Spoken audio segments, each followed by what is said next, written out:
Good day there! Welcome back to the RaeSide. We're back for another live show, which I haven't done in approximately 42 years, apparently.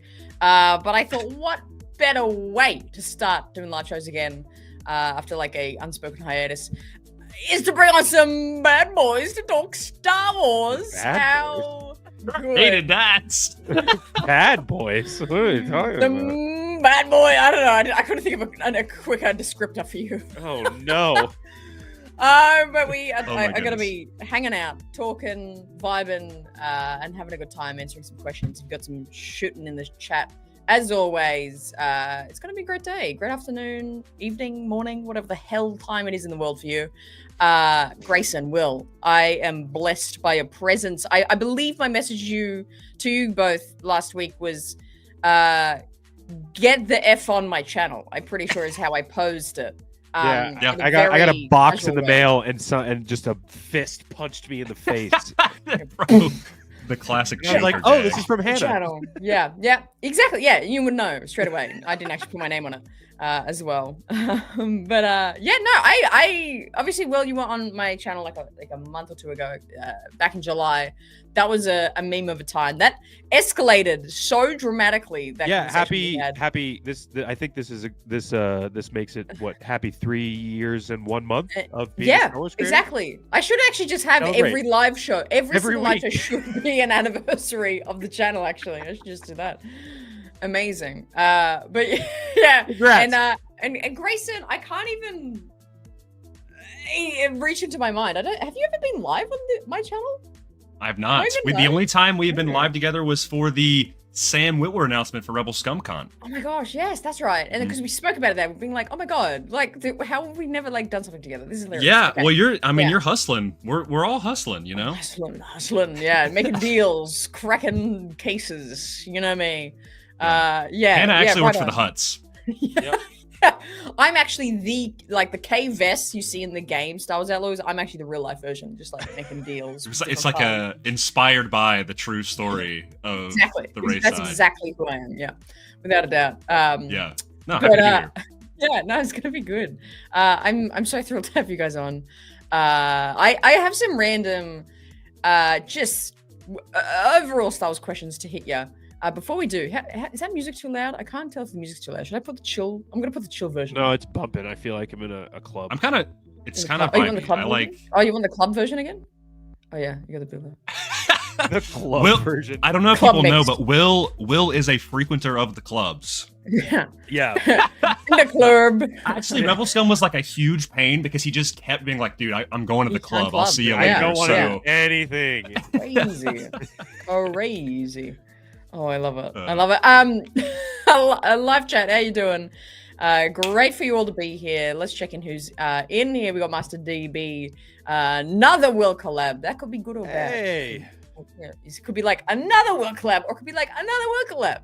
Never know. We'll never know. What's my new thing? RaeSide logo next to the name. What name? Who? Where? Did I do something? Did I change that? Who knows? just say you did. Sure. It That's looks all part really of the good. I plan. don't know what he's talking about. I'm but like it's Taylor awesome. Swift, and I put Easter eggs everywhere of like what's going to happen in 3 years. I could It's see the life that. of a showgirl. Yeah, exactly. Exactly. That again, that's based off me. That's actually my true story. That's that album. This is actually just going to be this is going to be the New Heights podcast, but with just us talking about this. It could be. It could be. You got the beard. Grayson's got the mustache, and I'm just like the showgirl. That's like, I want to talk about the things I create I on have it. Oh my cats. god. I Oh do my have gosh. cats now. Okay, great. Me? Bailey, good morning. Good to see you. Bound by Force. Hello there. Good to see you. Oh my god, no, it's the gang. Oh my god, hey guys. Phantom Menace Dennis is back in the chat. Yo. Skywalking Ryan is here. Happy Tuesday, Hey, everyone. Ryan. Ooh, I thought it was a Australian, no, it's a US person because it's Tuesday for you punks. Ashton, hello, time zone rep here. Exactly. Hey, buddy. This is a whole world of time zones coming in. Sonia in the chat. DB checking out the new Saber vid. I dropped this a few hours ago with Imperial yeah. Workshop. Checking out their Sabers. Light Force podcast. Oh my god, hello. Lainey Shit, and Noah. yeah. Amazing. Yeah, So good. yeah. Look at me. Look at me knowing who exactly There that you is. Bang. Yeah, Nailed it. they've been popping They- off. They're like your children, aren't they, or something, Grayson? How are they related to you? They might as well be. Yeah, that's what I assumed. Lainey is more like the sister. I do have a sister, Yeah. but she's a lot like that. Where like we butt heads a lot, but she's great. Yeah. And Noah is I don't know what Noah is, but I love him. I love you, Noah. Yeah. They also have really bad takes on Batman, so let's not get into that. But I just want to put on at any time I can talk about it, they have really bad takes on Batman. That's so funny. I don't think. Yeah, they don't. Unironically, they don't know Batman Ball. They know nothing. So. Speaking of, do you guys have an opinion of the Lego Batman game announced? Yes! Oh my gosh, that game looks so good. Come on! Wow, it does. It looks funny. It looks good. There's nothing ever bad about a new Lego movie, like absolutely not. Lego game. Yeah, it's so good. They were like, hey, what if we just took everything great about Batman, including Arkham, and just put it in a Lego skin and feast? And I'm like, I'm here for it. I'm going to eat. Yeah, go wild. Batman fans are eating, apparently. Good night. Caleb's Cantina coming in. Grayson Moustache is incredible. Will, love the baseball jersey. Hannah, legend as always. This will be fun. You are a legend, Caleb. Thank you so much for tuning in. Caleb does have a pretty good moustache game, actually. I would love to actually. I should do that now that we don't have too much Star Wars going on. I should do a tier list of all the Star Wars creators' moustaches. And like a million views. A million views. A million. All right. Million views right there. Nail it. Yeah, I should do. As long as I get C-list, I'm happy. So C-list. CBK, JT. Oh, we're still going. I'm trying to catch up in the chat. I'm so behind. So many loyal followers. Grunkburger. Bro, names are off the chart. Good to have you back. That's the grandma from Andor. Yeah, Crunk has the grandma from Andor in the profile picture. Unbelievable. That's awesome. Unbelievably cool. Oh, you know what that is, DB? After 2.5 years of having this channel monetized, finally made member what do you call them, like icons, like of like how long you've been a member. Literally 2.5 years later, I did it. I just like made colored logos hilariously. Congrats. Are they all different versions of you as different characters? No, but that's a good idea. That would be awesome. Of just like you as Ray Thrawn, you as Kieti Ray. Yeah, that would have been actually a really great idea. Are you gonna do like how many characters do you have? Have you done like a Ray Tyrell yet? Like a No, I haven't actually. I haven't done the pod races. Would be an interesting one to look into. Actually, I haven't done many pod races. I have a personal request of doing a Ray Quadaneros. That would be my personal favorites. Okay, yeah, I could work on that. The proportions of his body would be hard to know, but I could give it a crack. I could give it a crack. Dumpy looking, you know? Yeah. He's a legend. I love that guy. But yeah. It's all in part of the how long you've been a member, essentially. Limitless Nerd, great. Hey, buddy. Meeting Will and Grayson at Rebel Scum Con. People know you guys. You guys are famous. That's why I got you on here. Just because you're famous. Just guys. Just guys. And we've of course got Carly popping in the chat as well. That's when I know I've made it, when Carly joins like a live show. I'm like, because it's like certain ones, and I'm like, okay, this one was worthy of Carly's presence. I'll do this again. Oh, love you, Carly. Thank you so much for popping in. Hey, dude. Thanks for being here. Well. Hey, Carly, I just did some stuff with Imperial Workshop. And I like name dropped you. I was like, I will agree because Carly likes you. But say, yeah, Imperial Workshop and Carly, that's she's their gal, you know? Yeah, right on. Carly just posted a video. Toy hunting. Yes. Oh yes, the vlog. I was like, oh my god, yes. I love that format, Carly. I was actually thinking that, being like, oh, this is cool. I like how you bring a bit more of that back. That was cool. Carly, was that with the new vlogging camera? I haven't had time to check it out because I've been recovering from COVID. But was that? I know you got a new vlogging camera. So is that it? That's it. Do you guys get like swatted if you like mention that word or something over there? They're knocking on the door right now. Yeah. So good, so funny. No, but it's great to have you here, Carly. Talking Star Wars. Let's talk some actual Star Wars here before we get too off the rails, and we can all remember what our names are. Star Wars. it's in this so-called quiet period, but there's actually a lot happening for a quiet period. There's actually always something churning over, being posted, being talked about within Star Wars, which is why I think this franchise is so like everlasting. It just always has this breath. It isn't dependent on like what's released today. It's just this live beast that is constantly murmuring. What a flaming metaphor, Hannah. So I followed all of it, and it was fantastic. Put that on a t-shirt. Andor. I want to talk about Andor real quick because have you guys been seeing the little pop-ups? And like somehow 3 and a bit months after this show has finished, they're still like, let's keep marketing this bad boy. Like they just like keep going. I'm like, yes, go for your life. Yeah. Do you know the pop-up I'm talking about? They did this with Tony Gilroy, and they like had all these like kind of like props and like this like in universe like newspapers. It was like so cool. So cool, dude. They had like all these cool graphics. They had like the translation of like the Gore chant for the Gormans. A lot of like I think because the Gorman language is an original language, but I'm pretty sure it's kind of like an offshoot of like French, or at least a lot of the French people were playing the Gore. So a lot of the posters are kind of inspired by that, which they just look really freaking cool. The one propaganda poster that is all of the K2 droids, and it says "Save Our Silk," and it's like smashing. Stepping on the Gorman spider is too cool. Any sort of like in-universe like propaganda style art, I am such a sucker for that.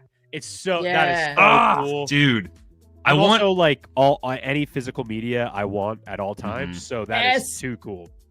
Yeah, dude, I want one of those shirts or something so bad. Also, just like I love that they have like Legends comics and like newspapers and Star Wars Insiders like on the shelves alongside with everything. That's so cool.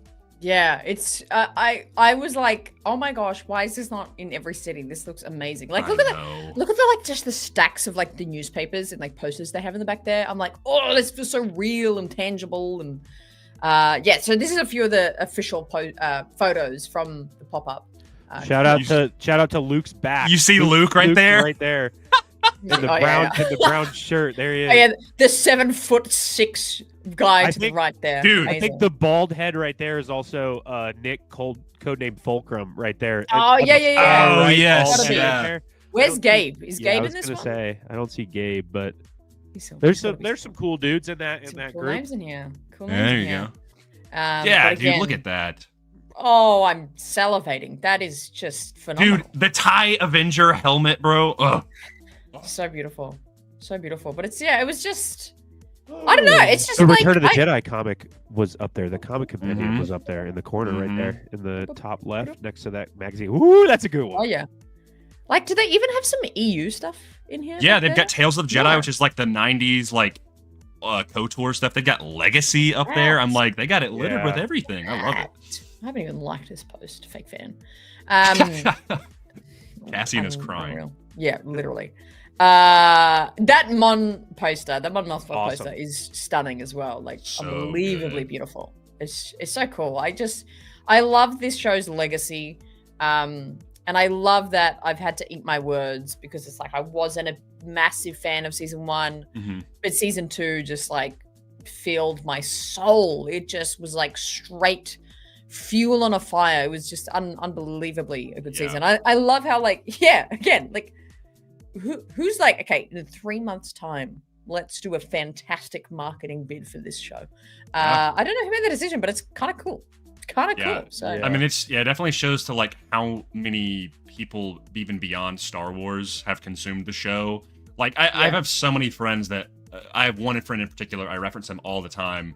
I showed him our interview with Kyle Solar, and he thought it was very cool because I directly like referenced him, and I was like, dude, like I have so many friends that like aren't Star Wars people and ain't like they've seen the movies and everything. They like Star Wars, but like Andor has kind of been their gateway back in, and I'm like, it's just this cultural phenomenon at this point, like when it comes to like reconnecting the general audience with Star Wars, and so I'm like, Milk it as long as you want. I love Andor. Everybody else loves Andor. Keep it going. Keep it rolling. You know? Yeah. Keep it rolling. Just retcon that you said this was going to be the end, and make a season 3 of Andor and K2 on the ship on the way to where are they meeting? You know, like you know how because they butted it up. Ring of Kareem. The ring of caffeine. Free, yeah. Yeah. The ring of caffeine. Yeah, I always wanted to say that. I'm living there. Did you guys watch the behind the scenes thing that they posted like a few hours ago with the casting directors, Nina Gold and I forget the other guy's name who's the casting director. But it was like a 8-minute thing that they posted, and it's them talking about how they like selected the casting. Yeah, it was behind the scenes thing. They posted like 5 hours ago. Yeah, Nina Gold and Martin Ware.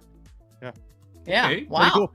Interesting. And they talked about the like working with a specific French casting director to like find those specific French actors for Gorman and all of that stuff. And what channel did they post this on? The Star Wars channel?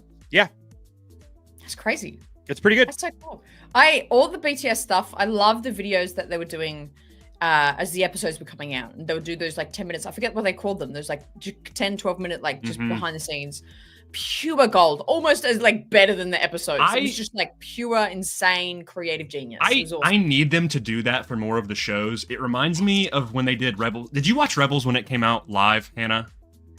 Shockingly, no. Okay, that's fine. That's but then fine. I binged it like 2 years later. After did you ever watch the Rebels Recon episode? Oh, did she? Okay, you did? Yeah. Okay, dude. And luckily, I watched it live, so it's like I hadn't ever watched them, and then it was like 2 years ago. I did like a whole series where I watched each season's Rebel. Let's go. Is that really 2 years ago? Yeah, it was 2023. I was like in my old house, like so long ago. Wow. So it was really fun because what is it called? Rebels Rewatch? Recon, yeah. Recon, yeah.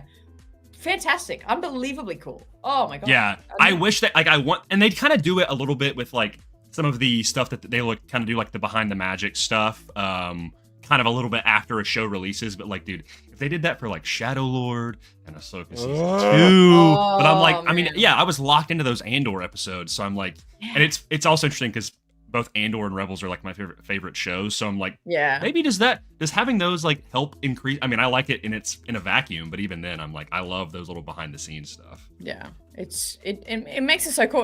Funny enough, I made I like rarely go on Twitter these days, but I randomly made a tweet. Right, I made a tweet like an hour ago, being like, who do I need to talk to make the release of a visual dictionary for each season to be 2 weeks after a show ends? I just think that would be an incredible way to carry on a show, a season. And I think like past tense to all the shows we have had. Think of all the shows as they end. Book of Boba, Kenobi, I mean, Acolyte's getting theirs. It came out. Yeah. Oh, it's already out. Oh, that's right. Yeah. And like all the seasons of Mando and like, I was like a week to 2 weeks after that finale. People have digested what's happening. You get an 80-page classic visual dictionary, every character, every background. So when you have those questions that they couldn't fit into a TV show that's very like just like spoken exposition, you can actually just like feel that out in a book that comes immediately after it and just bolsters that story up. That's like my one bid. I'm like, please do that, everyone. That and the art books are the two things that I need those. Yeah. Happy birthday, Manny Jacinto, though. Happy birthday. Because today's his birthday. And Ahmed Best. There's a lot of birthdays. And Ahmed. Whoa, that's crazy that they have the same birthday. Yeah. Many Star Wars birthdays. Around Zek's in the chat. Hello, Zeki boy. Rossi in here being a legend, gifting away memberships like it's nobody's business. Thank you so much, my friend. Look at that profile picture. Is that you as a trooper, as fives, perhaps? That's awesome. So old clone. Yeah, that is an old clone. My niece wants to be Shin and Balin.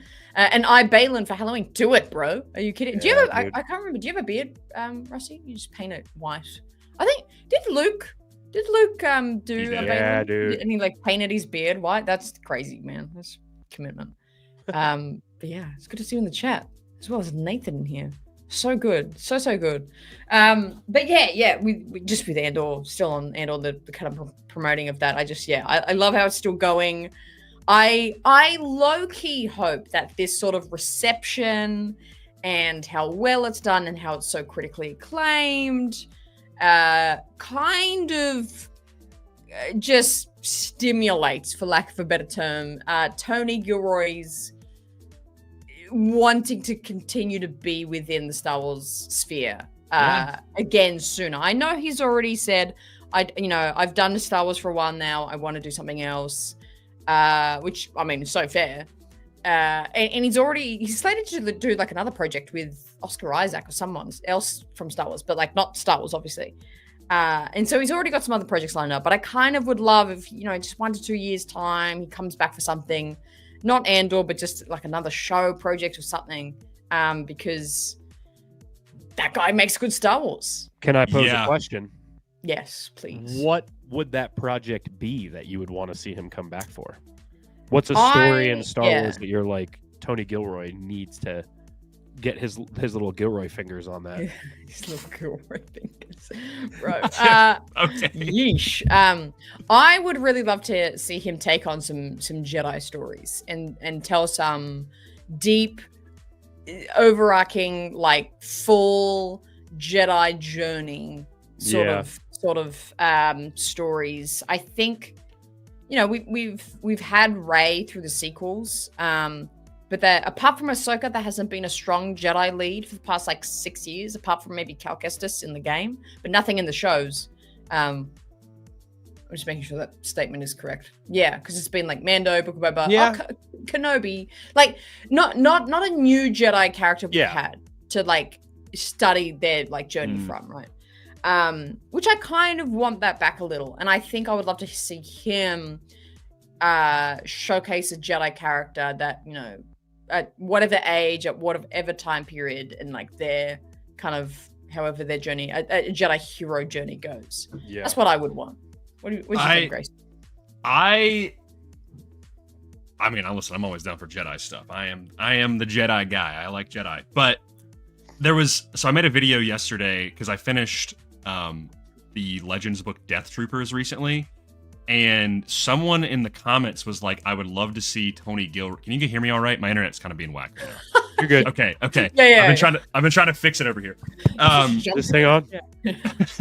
They were like, they would love to see Tony Gilroy do like a horror thing in Star Wars, because I know there was some rumors or something. I don't really know exactly. There was something that was being said, and whatever that be the case, I would love to see him do that. I don't know if that's really up his alley, but I mean, listen, he could probably do whatever, and it would be great. I know with Tony specifically, like he kind of distances himself from like the nitty gritty of the lore. And I think that's why Andor works. Like he has people that are keeping him kind of accountable, keeping him in those boxes, but he kind of gets that breathing room. So I would love for whatever story it be to kind of get that same treatment of like, yeah, it's taking place in the Star Wars galaxy, but it feels maybe not as interconnected. Like maybe feels a little bit more in its own box. So if that's a Jedi story, if they did a Jedi story, I would love to see it be like in a very obscure, weird time period, whether that's High Republic or Old Republic or way in the future, to a point where it's so far in the future that it's like doesn't really matter, sort of thing. I don't know. I mean, but he's so good at like political thrillers and the espionage and stuff like that. Like this is a pipe dream. This is an absolute pipe dream. It will never happen, but I will spread it out there into the galaxy. I would love an inverse show from an Imperial POV, and like, listen, if they did like a Mara Jade show where it's like her taking down like rebel sects and targets, and like her from the flip side, but it being like this 12 episode like drama, like she's not using a lightsaber or anything, like she is this Imperial assassin.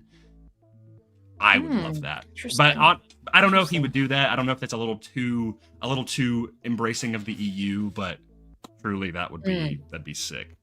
Yeah, interesting. I think the horror thing has been an interesting topic in Star Wars. I remember this like coming up like a few years ago, like post sequels, and people were like, "Oh, what other genres could we explore in Star Wars?" And like horror was one of them. I feel like I'm a minority in saying I'm not interested in that. I don't know. You're not. Yeah, are you with that? Look, I'm not gonna say I'm not interested in it, because anything that has the Star Wars logo on it, I will go watch and I'll be like, "Ooh, what's that?" But in terms of like, if I had to rank my top 10 genres of just any sort of media, horror's probably not even in the top 10. Just because like, I'm not the biggest horror person, especially when it comes to Star Wars. That's not necessarily what I look for when I go into Star Wars. Now, that's just my taste. However, listening to Tony Gilroy talk about how they were originally going to have basically a full episode of K2 in Andor season 2, where it was going to be horror themed, and we saw elements of that where he's holding the dead body and he's using it as a shield, like stuff like that, and just how gruesome those K2 droids were. And I think he would have crushed it. And I probably look, I have a lot of things that I say before stuff comes out where I'm like, I don't know. And then I watch it and I'm like, this is my new favorite thing ever. So I would probably really enjoy Star Wars horror. It's just not really like the thing that everybody talks about all the time is like, well, they need to do like a horror thing, and it's Darth Vader and it's him and he's just killing everybody. And like, would I love a Darth Vader series? Of course. But like, is it on the top of my list of things I need? No. Honestly, I think just based on his, I guess it's not discography because it's not music, but like his filmography, his filmography, his TVography, with like the Bourne stuff, and Michael Clayton that Tony Gilroy did. I think he would crush a couple episodes directing Mando. I would love to see what he would do with Mando through his eyes of like the bounty hunter stuff. I know that's like kind of mismatching, but like him doing espionage stuff, but it's in the world of like, Grayson, this is what I thought you were going to say when you were like, it'll never happen. He would crush that initial thought for what the Star Wars Underworld 1313 show was going to be. He would destroy that. That would be a feast for Star Wars fans. But anything honestly, in that world, it would be great. Yeah, I mean, like a random bounty hunter, like that's almost like just a brand new character, or a character that's like okay, Cassian was a character that was only in Rogue One, and I loved Cassian even from the rip. I think I was kind of in the minority there, but most people were like, why do I care about this Cassian Andor show? If he's a character that we know he dies, whatever. I was locked into that. I would love to see him do that with like a different character, but in a different kind of bubble of Star Wars. But I am a horror guy, so I know I'm a little bit biased. That is my thing.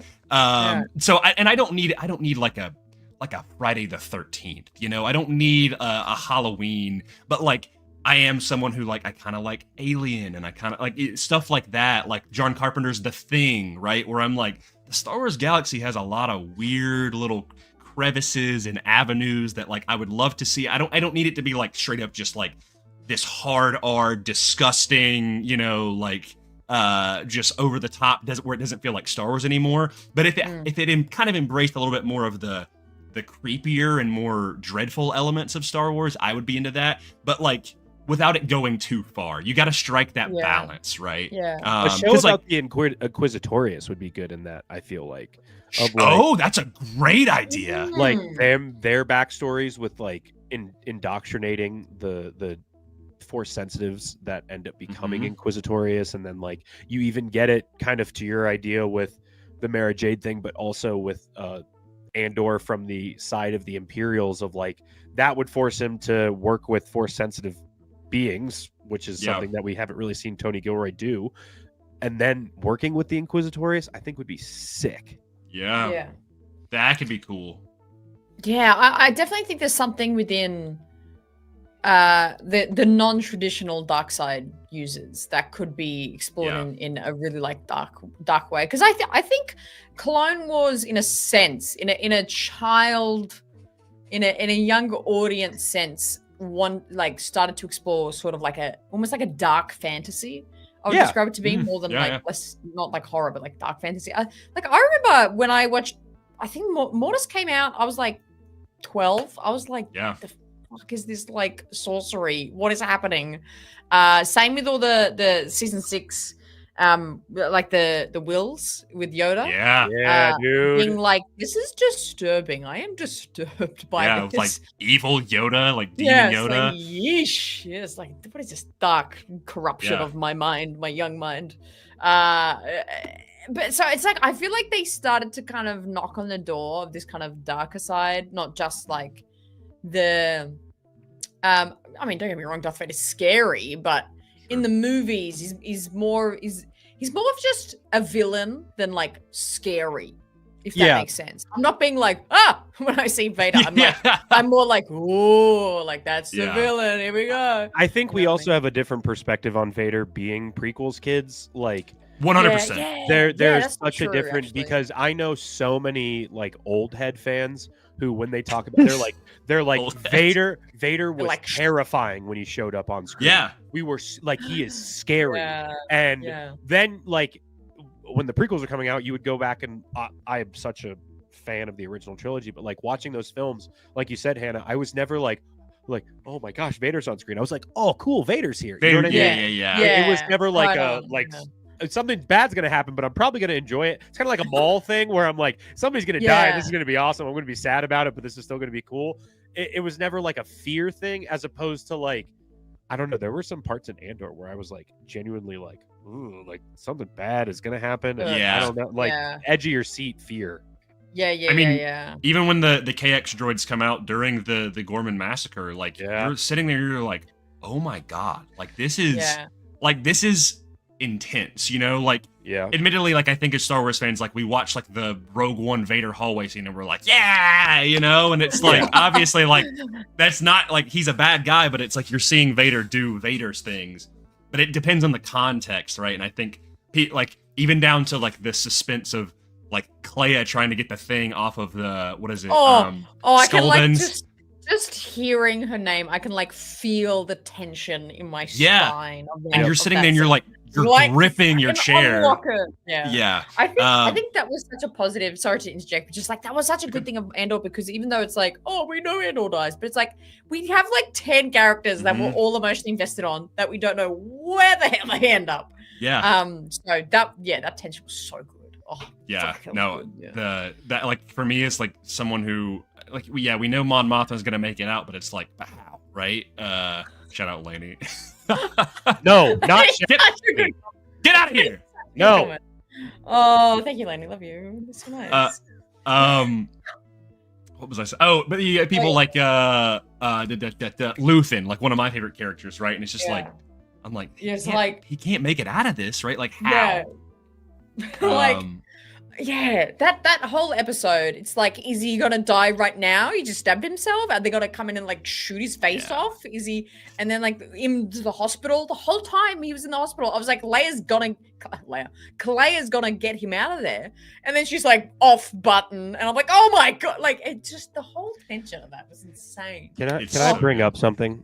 Yes. I was thinking about this today while watching that the behind the scenes thing. You just said Leia and said I knew you were going to say this. I was about to bring it up. I cannot tell you how frustrating it was when people online had that theory that Leia was gonna go and then twirl up her hair into space buns and then be Princess Leia. I'm actually Leia. What are we talking about? That was and people were like, no, it could actually happen. And like, that actress, and I forget her name, is Elizabeth Delau. She's so good. And honestly, there's a little bit of Carrie Fisher there, likeness-wise. I get it. Like, she is picked to be somebody who is in reference to the essence of what the iconography of actors in Star Wars are supposed to look like.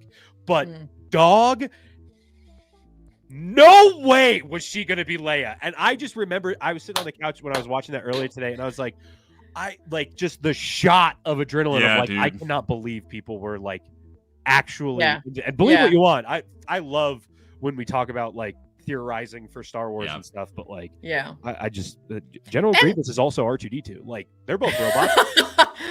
You know what? That'd actually be a sick, like, it's like a transformer. he like and he like goes down and he's R2 a reverse and then transformer. There was at Star Wars Celebration 2017. They might still appear at current celebrations. There was a dude who dresses up as like an R2 Gundam. It's like the Hulkbuster from Age of Ultron, but it's like R2D2, and it's like this massive like hulking R2, and I'm like, oh, okay.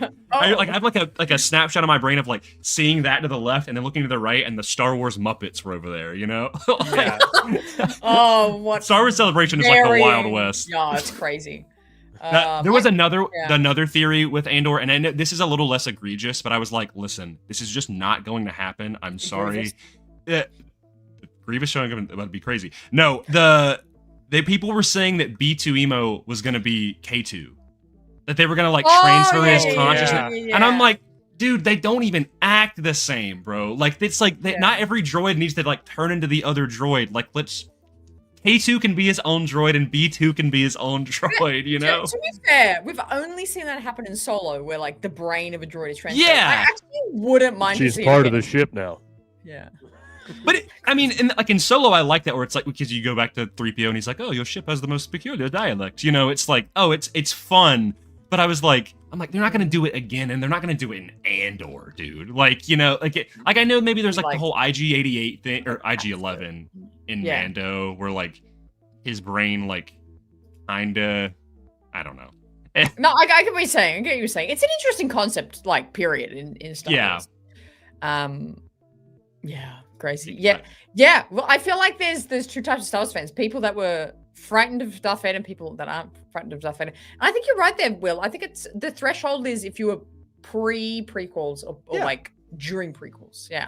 So it is because we were fueled with marketing of like Vader being like, hell yeah, look at Vader. Being like the lava and him like the cape and he sexy guy. Yeah, you're like this guy misunderstood. I mean, they were like they marketed him like he was Batman, you know? They're like, oh, like, kids want to dress up as Darth Vader, right? Yeah. Like if I could go to Toys R Us and get a Lego set where it's burned Anakin and then I press a button and it flips around into Darth Vader, it's like, is that the most scary guy in the world if I'm 7 years old and I'm going to see the movie? Like probably not. But if it's me going into Empire for the first time, 100% seeing it on the big stream, and it's idea that time period of movies too, I'm like the cave on Dagobah is the same thing as what you were talking about with those Clone Wars I get creeped out with that cave. It's the same thing. It's like that weird woo-woo Force stuff, which is like that's some of my favorite stuff in Star Wars. But like it's creepy. It's weird. It's woo-woo. Yeah, that is like the stuff that I love, and I didn't know that I loved it until I got older. Like as a kid, I was like, hey, this is weird. I don't know if I like this. And now I'm like, Mortis is my username, and like the cave scene is my favorite scene in Star Wars. You know, I eat that stuff up. Like that's why I'm so stoked for Ahsoka season 2 because I'm like, okay, I feel like we are locked in to that side of Star Wars. I mean, yes, the battle's going to be happening in the main galaxy, but War Gullet at the mall is terrifying. I need someone to make a horror game about that. Yeah, like a horror game where it's like, I was gonna say you are Bor Gullet, but maybe Bor Gullet's trying to get you, like a Slender Man, but instead of Slender Man, it's like Bor Gullet. Collect the 8 data pads. And it's just Saw Gerrera. Every time you collect a data pad, it's just Saw Gerrera. It's a quote from him. He's just like, the Rhino. You just like you keep bumping into NPC 2 tubes just like in a hallway. NPC 2 tubes. He just said something. You're like, I don't know what he said. Nailed it. IG-88 in Legends uploaded its mind into the second Death Star in its plan to take control of the galaxy. This is why, I mean, props to EU, but also like, there's a reason we don't take it all seriously. Yeah, you remember when Han Solo fought those giant otters? Like, there's stuff. Wild. Bro. That's wild. But no, EU's got some cool shit, but also has this. Here's the thing, guys. I love Star Wars. Since the dawn of Star Wars, there's just been some weird stuff in it. You know, like there's gonna be things that you like, and there's gonna be things you don't like, and that's the best part about it. It's a buffet. Absolutely. Yeah. Hey, Fatch, how you doing? Good to see you around. I haven't seen you in a hot minute. Rossi, I wasn't trying to cover up your name, Rossi. I was genuinely needing to cough there. What's crazy is Vader only had 34 to 35 minutes of screen time in the whole original trilogy. They did so much and so little with his presence. That's true, and that's why I think he's such a character of iconography and symbolism. Because right on, he wasn't actually really in all that much, but boy, did he make a mark in the 100%. Story in those 3 movies. But yeah, interesting, very interesting. The next thing I kind of want to roll over into, just talking about, we're doing well talking about Star Wars game, actually, by the way. Yeah, well done, everyone. Just sort of give you mid-show pep talk. Great. Hey, we did it. We're good. Hey, we're rolling. Great job. Yeah, nice. I want to talk about current Star Wars. I want to talk about kind of Ahsoka things and Ahsoka ideas, because we kind of already danced it around it a little bit as well. Before I bring up some specifics, Grayson, you actually did you get that tattoo like at Rebel Scum? Oh, this one? Why, yeah. Yes, I did. You want to show it? Yeah, show it off. Come on, man. Let me make you full screen. Hang on. Keep it there. Keep it there. The pressure. Look at that. Shout out Eric Hell, Punch It Chewy Press. He designed it, and then Paul Marino. He designed. He actually did the tattoo. You got the locals. Wow. You got the little mounds on the Thal. You got the J guys. The lightsaber coming apart. You got the pauldron symbol. Yeah. Pretty sick. Guys, I like Kanan. Yeah, I was like, is that Kanan saber? Yeah. Yeah, beautiful. Wow. Yeah, I was actually really bummed. I was actually planning for Star Wars Celebration Japan to be my first tattoo ever. Oh, yeah? But they don't do, like, culturally, they don't do tattoos in Japan very widely available. So they didn't do it at the con. So I'm trying to, if I make it to Rebel Scum next year, I'll make that my first Star Wars tattoo. There's no celebration next year, Hannah. Put your 2026 celebration budget into Rebel Scum Con. You know what? Okay, fair. What are we doing? What are we doing? Muted yourself. You muted yourself. She's gone. Whoa. I actually muted her through the Force. We're in charge. Wait, Grayson, we can say whatever. In charge here. We can say anything. Guys, Hannah is coming to Rebel ScumCon next year. Be there to meet her. Hannah paid us $20 for us not to say this, but I don't care. She actually doesn't like the Clone Wars, and she actually doesn't like Star Wars Rebels. She told us this off camera. When Ahsoka leaves the temple, she's like, "Thank God, thank God, finally, finally!" Like, oh wait, what's up? God, I hate you. It's so much dirt. Unreal. Yeah, exactly. I love how you're like, I'm only here for you, but that's threatening. If you leave, I leave. If Lainey's there, I'm not even going to say hi. That's and so I hope funny. I'm going to be dressed as Batman. I've intentionally dodged her every convention. It's just so mad all the time. I love it. I love the beef. What the hell were we talking about? Ahsoka. Twos or something. Ahsoka. Oh yeah, Rebel Scum. Like 99%. I'll be at Rebel Scum next year. Like yeah. We'll talk after. Ahsoka. Yeah, kind of adjacent to Ahsoka. I want to talk about Hayden for a second, because I'm just like obsessed with the amount of like marketing this guy does, and like just like he's out and about. He's doing every second convention there is in the States. He's at Cubs games singing baseball songs. This guy's everywhere. I love him so much. I love how hard he's in everything again. It's amazing. It's like his kind of triumphant return was like years ago now. Like it was like 22 prior 2022. It was like he's coming back. He's doing a celebration again, and then he was in like just boom, one other thing after another. He's been back for years, but every time this man is on the screen, everyone loses their shit, and I love it. And I lose my shit, and it's fantastic. And I really hope that Disney, they're paying attention to that, and they're going, how can we get this guy more screen time? How can we put this guy in more things? Not only put him in 2 things, but actually his character is this incredibly important character. Some, not me, would argue that he's had his 6 movies, let it be that. But I just in so full-hearted belief that he can show more, do more, past, present, future. Like I'm obsessed with Hayden being back. Well, yeah, what are you guys' takes on just like his presence back in Star Wars, and specifically, he's got to be a regular in Ahsoka season 2 by assumption. Could he do more? Where could he do more? How could he do more? So for me, the balance of Hayden is that like I'd love to see him in more stuff. I just don't want it to see it overused because I love seeing the other side, the side stories. But like I think so far they've done a really good job of including him where he needs to be, and that's like when they were like, yeah, he's gonna be in Ahsoka season 2. I was like, good, makes sense. Why would his Force Ghost just show up and then just proceed not to show up anymore? You know. So I'm very glad that's the case, especially if we're gonna get into some weird Force stuff and there's more lessons to be told there. Listen, Will, I know you're going to say it, so we're going to both say the same thing. Like, I just need to see some form of him and Luke interacting, dude. Yep. It hasn't happened yet. Okay. Why? Why has it not happened? I want it to happen. And I know they haven't figured out the Luke Skywalker thing. All right. Will and I have talked at lengths about the whole dilemma of the deep fake and everything. We are in the party of recast Luke Skywalker. That's my take. But I want to see Force Ghost Hayden talking to Luke, like, and maybe that's even an animation. Maybe they like, you know, they do something weird, like, that could be interesting. Of course, I know. Don't people do this really... to us, Brian. Hey, man. Don't do this to us, Brian. Hey, man. Don't do this. Don't play with our hearts. Hey, like man. Hey, you. Hey, man. Don't. Oh, with your backstage photo of Harrison Ford on the show that you work on. Man. I just realized that was Harrison. Wait, I'm sorry. Who is Brian? Who are you? What collectibles?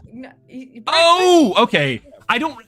I just see Brian. I don't That's crazy. I think like one of his accounts got like slammed because he's a chicky boy. So I'm like, Brian's just a guy. What are you saying? What are you saying? Just a guy, dude.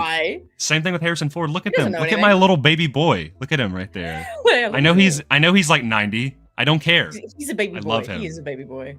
Yeah. For me, like, listen, the slam dunk would be. I know people want a Vader movie or a show. Honestly, either way works. You have so much rich Vader content in like the comics. We're getting a new book this year that's going to be right before A New Hope, which I'm stoked for. Listen, just adapt some of that stuff. Okay, here is my pipe dream of what I want. Anakin, Vader, Hayden Christensen in the suit, getting that like almost like a dual role of the Kenobi series is an adaptation of Charles Soule's Darth Vader run. It's 25 issues. You can make it into an 8-episode show like that. Hayden would crush it. It would be so freaking good. It is peak Vader content. I've made an entire video about this. I think you would crush it. It would really be. It would put that story even more at the forefront of mainstream fans who don't read the comics or read the books, and tell such a interesting and compelling story about Vader and adding so much lore while letting Hayden get to do it. That's what I want. That's what I want. I actually really like that because I think even though it's behind a mask, I think Hayden as Vader is still very powerful. I think it's still very powerful. And I think Kenobi proved that.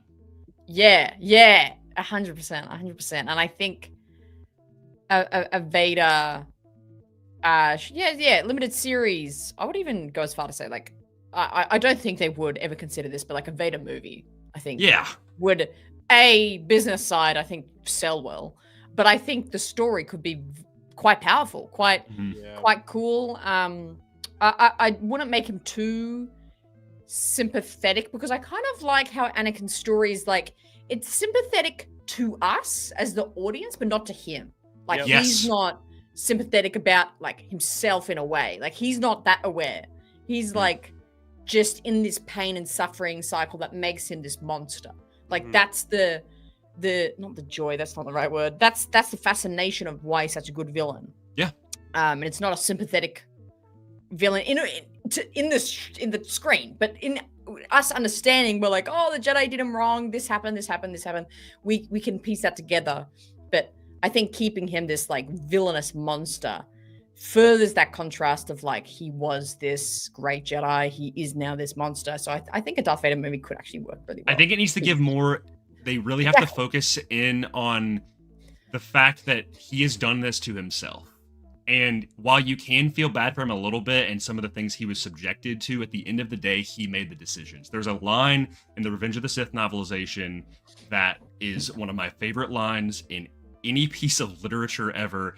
And there's this recurring theme in the book where it talks about this dragon that's within Anakin. This dragon that about this mythology of this cold dead star, and he's like the dragon eats it, like is like what bursts through and is releasing your fear and everything. And at the end of the book, it says, "You realize in one blazing moment that there was no dragon, there was no Vader, only you. You did this, Anakin Skywalker." And that's the whole thing. There's this whole misconception that Vader and Anakin, they're two different people. That's what Vader, he compartmentalizes himself, but they're the same person.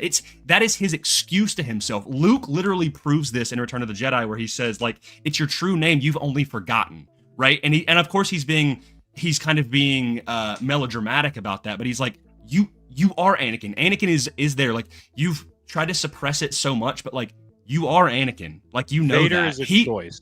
It is 100% is a choice. He has done everything to himself, and the reason he keeps doing what he does is because he thinks there is no coming back for him, and Luke is the one that proved that. But to have a show to encapsulate and really shed light even further on how self-destructive Anakin is, would, I think, really clarify a lot of things that about Vader that maybe Vader fans don't necessarily understand, while also making you appreciate him more as a compelling villain of like exactly why you said, this is why he is an interesting and fascinating villain. It's not the joy of it, but it is the interest of Vader as a character. And I mean, he's a character that like has such a long history in the timeline that, yeah, you could get away with a ton of different stories with him. Yeah, like the fact that we know this character from like 10 years old to like 60 years old, 70 years old, like, hilarious. So crazy. He is he is most of the saga. I mean, even when you think of the sequels, like, so much of his impact obviously sets up what happens in the galaxy for the sequels, but like just the character of Ben Solo and Kylo Ren, like, so like his entire life force is bent on trying to be like his grandfather up into a point.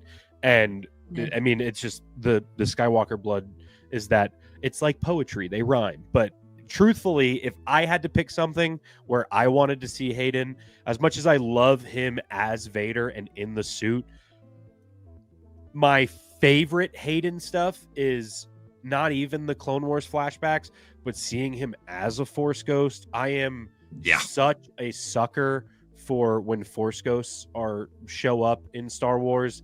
And I think Grayson and I have talked about this at length as well, but like, obviously seeing him talk to Luke, but maybe even more so that the closure that we get from what they started with the whole nostalgia bait of Kenobi, which I love, with bringing back Ewan and Hayden, but seeing Ewan as old Ben Force Ghost and speaking to Hayden as a Force Ghost, or just having them together, where, because we see it at the end of Return of the Jedi, but it's Alec Guinness, but like Ewan as old Alec Guinness, Ben Kenobi as a Force Ghost, and Hayden as a Force Ghost. I know that's just key jingling for me and a bunch of other Star Wars fans, but like, them as Force Ghosts is so important to their characters, especially when it comes to Hayden. When you think of something like Shadows of the Sith and like him popping up as a Force Ghost and helping Luke later on, like spoilers for that book, I guess,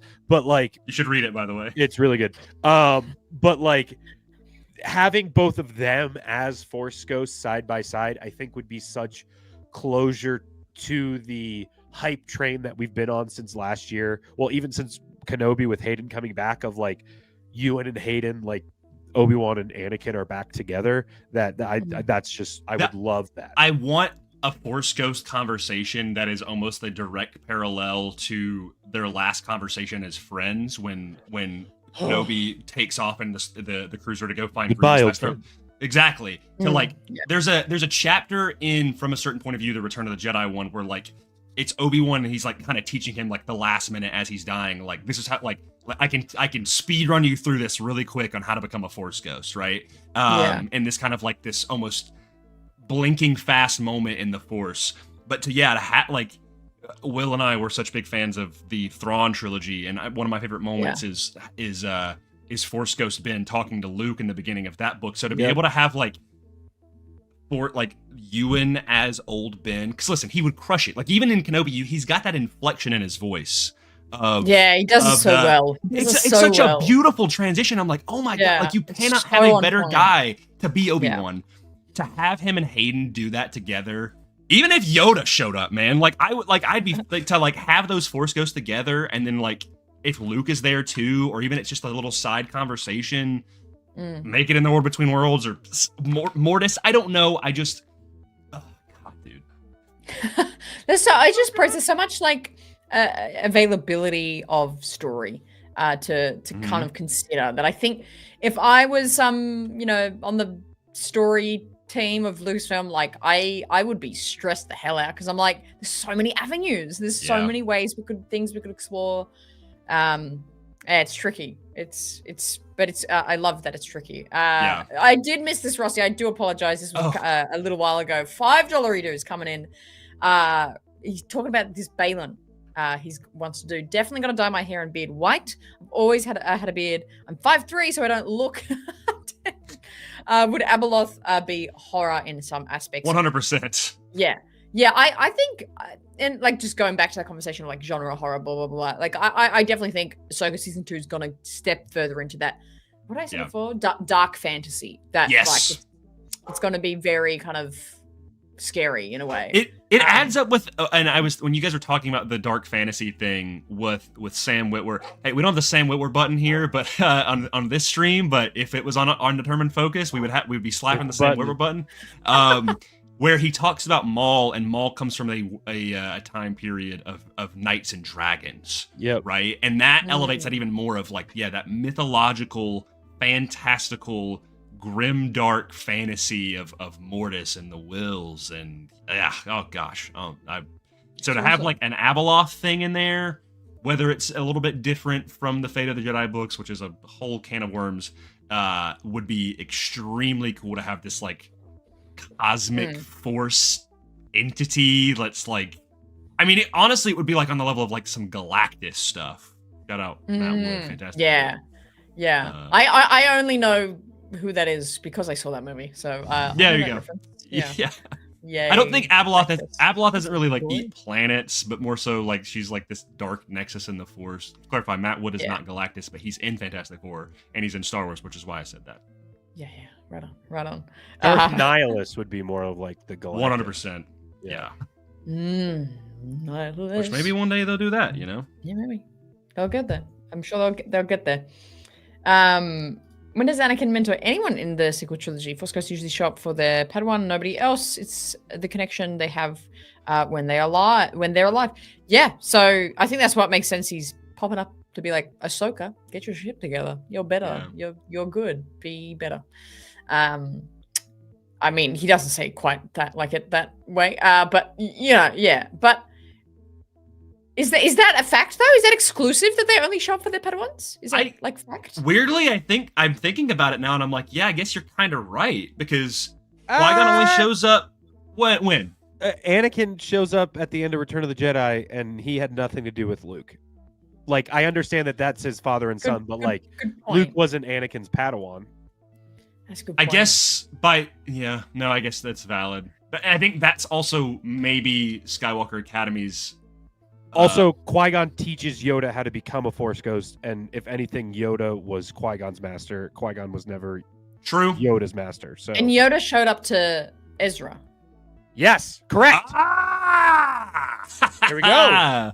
Gotcha. That was one of the most wildly animated. And Force Ghost Kanan shows up to Hera in Rebels.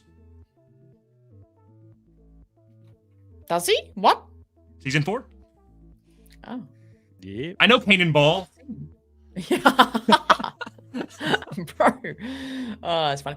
How much time has between Luke's fallout with Ben Solo and The Force Awakens? How close will Ahsoka season 2 get to that? It's about 3 years before The Force Awakens. So that's like 22 years. Bro, that guy goes on a tear for 3 years.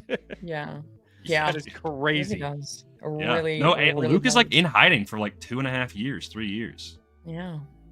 He's I gonna. I think we've got a while before we get butting up next to the sequel trilogy, because I think Ahsoka is like 5 years after Return of the Jedi, right? Something like that. Mando season 1 was 5 years after Return of the Jedi. I thought it was 3 years. I thought it was 5. I think it's right. 5. I don't know. Did I pull out my encyclopedia? the timeline, because I'm pretty sure Mando was 5 years after Return of the Jedi, and because right, they said 7 or not Ahsoka season 2, but Ahsoka's episode in Mando season 2 would have been 6 years, because there's like a year between. They're like kind of back to back between Mando season 1 and season 2. Right, like roughly. Yeah. At most, it's a year, I would say. Yeah. It's like a 5 to 7 range after Return of the Jedi. And so then there's like a 8-year gap in between the Book of Boba Fett Mando episode and Mando season 2, and then there's like because there's that time gap between where Mando was like not with Grogu and Jon Favreau. Oh, there's like a time. He said it was like 2 years or something like that. I remember from that interview. Yeah, that's right. And everyone we were like, so wow. that's what I was thinking is the 2-year time gap where I'm like, if Mando season 3 is like roughly around the same time as Ahsoka, then it would be 7-ish years. Listen, I'm going to see if it says in the book. I have shorts on. Thanks, Rossi. Yeah, there you go. So 5 years after Return and 32. Pick up this encyclopedia. It's really sick. Cool art on that encyclopedia. It's what awesome. else did we say, Rossi? Yeah, that's fair. That's fair. I really think I'm honestly surprised they don't have a public trailer yet. Like we got to see some stuff at Celebration, but I think once the trailer comes out, people will be like, okay, this is how this is looking. When do we think we think Ahsoka season 2 is coming out? August next year. August? A year? Yeah. We think it's going to be that close to the Mando movie coming out? Yeah. Oh, really? Yeah. Oh, big time. I'm like certain. So then do you think Shadow Lord will be more end of next year, like a Christmas thing? It could. I actually think. I mean, knowing how they announce animated shows, they just do it on like a random Thursday. Yeah. May 4th. Here's 10 shows. Yeah, they're just like, actually, I got the dentist. I'll post this now and then I'll go. Like, it's like what?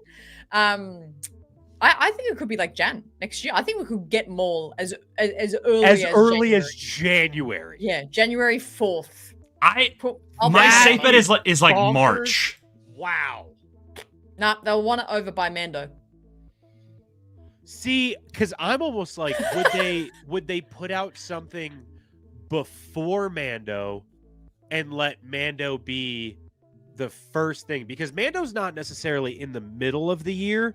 So it would, at least if it was me, I'd be like, okay, Mando movie, summer, you get your summer blockbuster, you get something at the beginning of the year, you get something at the end of the year. It's not really summer because it's May. Yeah, that's what I mean. Of like, it's kind of more towards the first half of the year.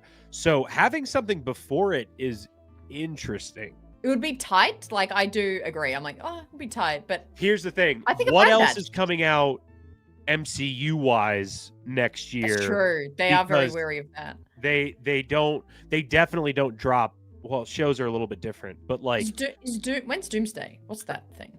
Doomsday's December. Brand New Day is July. Punisher special is we don't know yet. Daredevil season 2 or Born Again season 2 is coming out at some point in there. Wonder Man is this December, right? Yeah, or it's supposed to be. Yeah. So that'll bleed into the new year. Obi-Wan is Alec.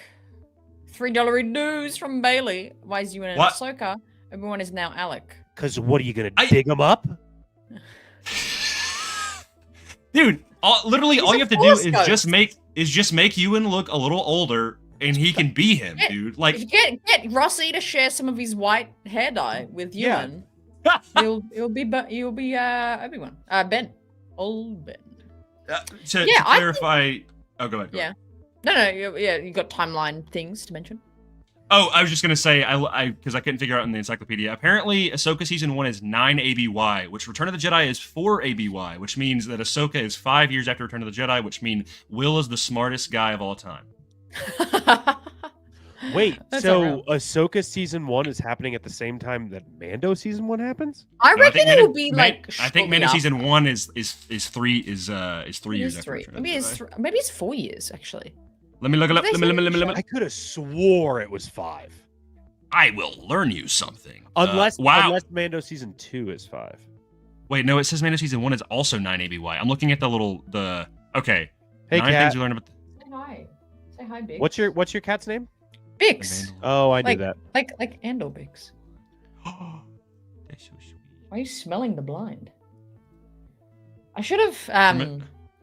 But Tilly actually really wanted to call her Mon Mothma, but I was like, bro, I don't know how we're gonna explain that to be like, what's your cat's name, Mon Mothma? It's also a long name. Your cat. Yeah. Your We're wife like is so Mothma. beautiful. Your cat is so beautiful. I was in the car with Steph when you commented that on the Ashley Eckstein thing, and she just about threw the phone out the window. She was laughing so hard. Okay, this is from a Star Wars Insider. Star Wars Insider 228 dates the events of Part 7 Dreams and Madness to 9 ASW4 as SW4 occurs in 0B. What are you talking about? Preceding episode. Let's get the whiteboard out. This is crazy! I'm about to be on a Hannah whiteboard episode! Okay, yeah, we gotta lock in, guys. Oh, Preceding man. episodes Lock in. also take place in that deal. year. And since they take place after the Book of Boba Fett, which is dated to 9 ABY, according to Star Wars timelines. Oh my god, I'm not ready, Grayson. Okay. Goddamn. Okay, I'll wait. You gotta I'm and like waiting. annotate I will. this, and I'm gonna put it on the board. Okay, just let me know when you're ready, because I'm on a different tab Okay. right now. Okay. I feel like I'm not being helpful. I have a hammer. Like, can I do something with that? I don't. You got a hammer, bro? I don't just know sit what- down. Can you just go like twirl a lightsaber in the background, just to like? Yeah. It's like a clash of. It's like a. Keep It's it- you know, like those clips of like where they have Subway Surfers in the bottom. That's just you. Yeah, I'm the mobile game. at the right bottom. on. That's perfect. Can you just be running in place and like moving to the left and right? Guys, we're gonna get so many Okay. views on this of me with a hydraulic press while you guys talk about Star Wars. Oh yeah. Oh my god. Yeah. Okay, Or, are you ready, the Hannah? Bottles like rolling down Yeah. the staircase. Okay, so I think we're gonna do it like this. Okay. We're gonna go Return of the Jedi. He's doing it. He's doing I'm it. being That's helpful. exactly- That's Exactly. crazy. Okay, we're gonna go from Return of the Jedi to The Force Awakens, and we're Sure. gonna fill in this line. Essentially. Okay, Return of the Jedi is 4 ABY. Would you want to put that underneath there? For what? It's Return of the Jedi is Oh. 4 ABY. That is This 4 is years after awesome. the Battle of Yavin. Okay. 4ABY. The Force Okay. Awakens, if I'm not mistaken, should be 34 ABY. You sure? I'll look it up just to make sure, but I'm pretty I think sure. I think it is meant to be 30 years. I believe it is like 30 years on the dot. I'm checking on Wikipedia. Shout out those guys. They are crazy good at their jobs. 34 ABY. I'm right. Okay. Okay. All right. According to the this is the Mandalorian tab for Mandalorian season 1. Okay. Yeah. It says this is from an article from Star Wars Celebration 2019. It establishes that the Mandalorian is set 5 years after Return of the Jedi. Correct. So therefore, Mandalorian is set in 9 ABY. Okay. Yeah. Yeah. Hang on. What am I doing here? I don't know how I'm writing. Sorry, this. No, you're killing it. You're killing it. This is Yeah. really great. This is great stuff. Okay. This is great. Then. Okay, then- now the Ahsoka tab. Oh, go ahead.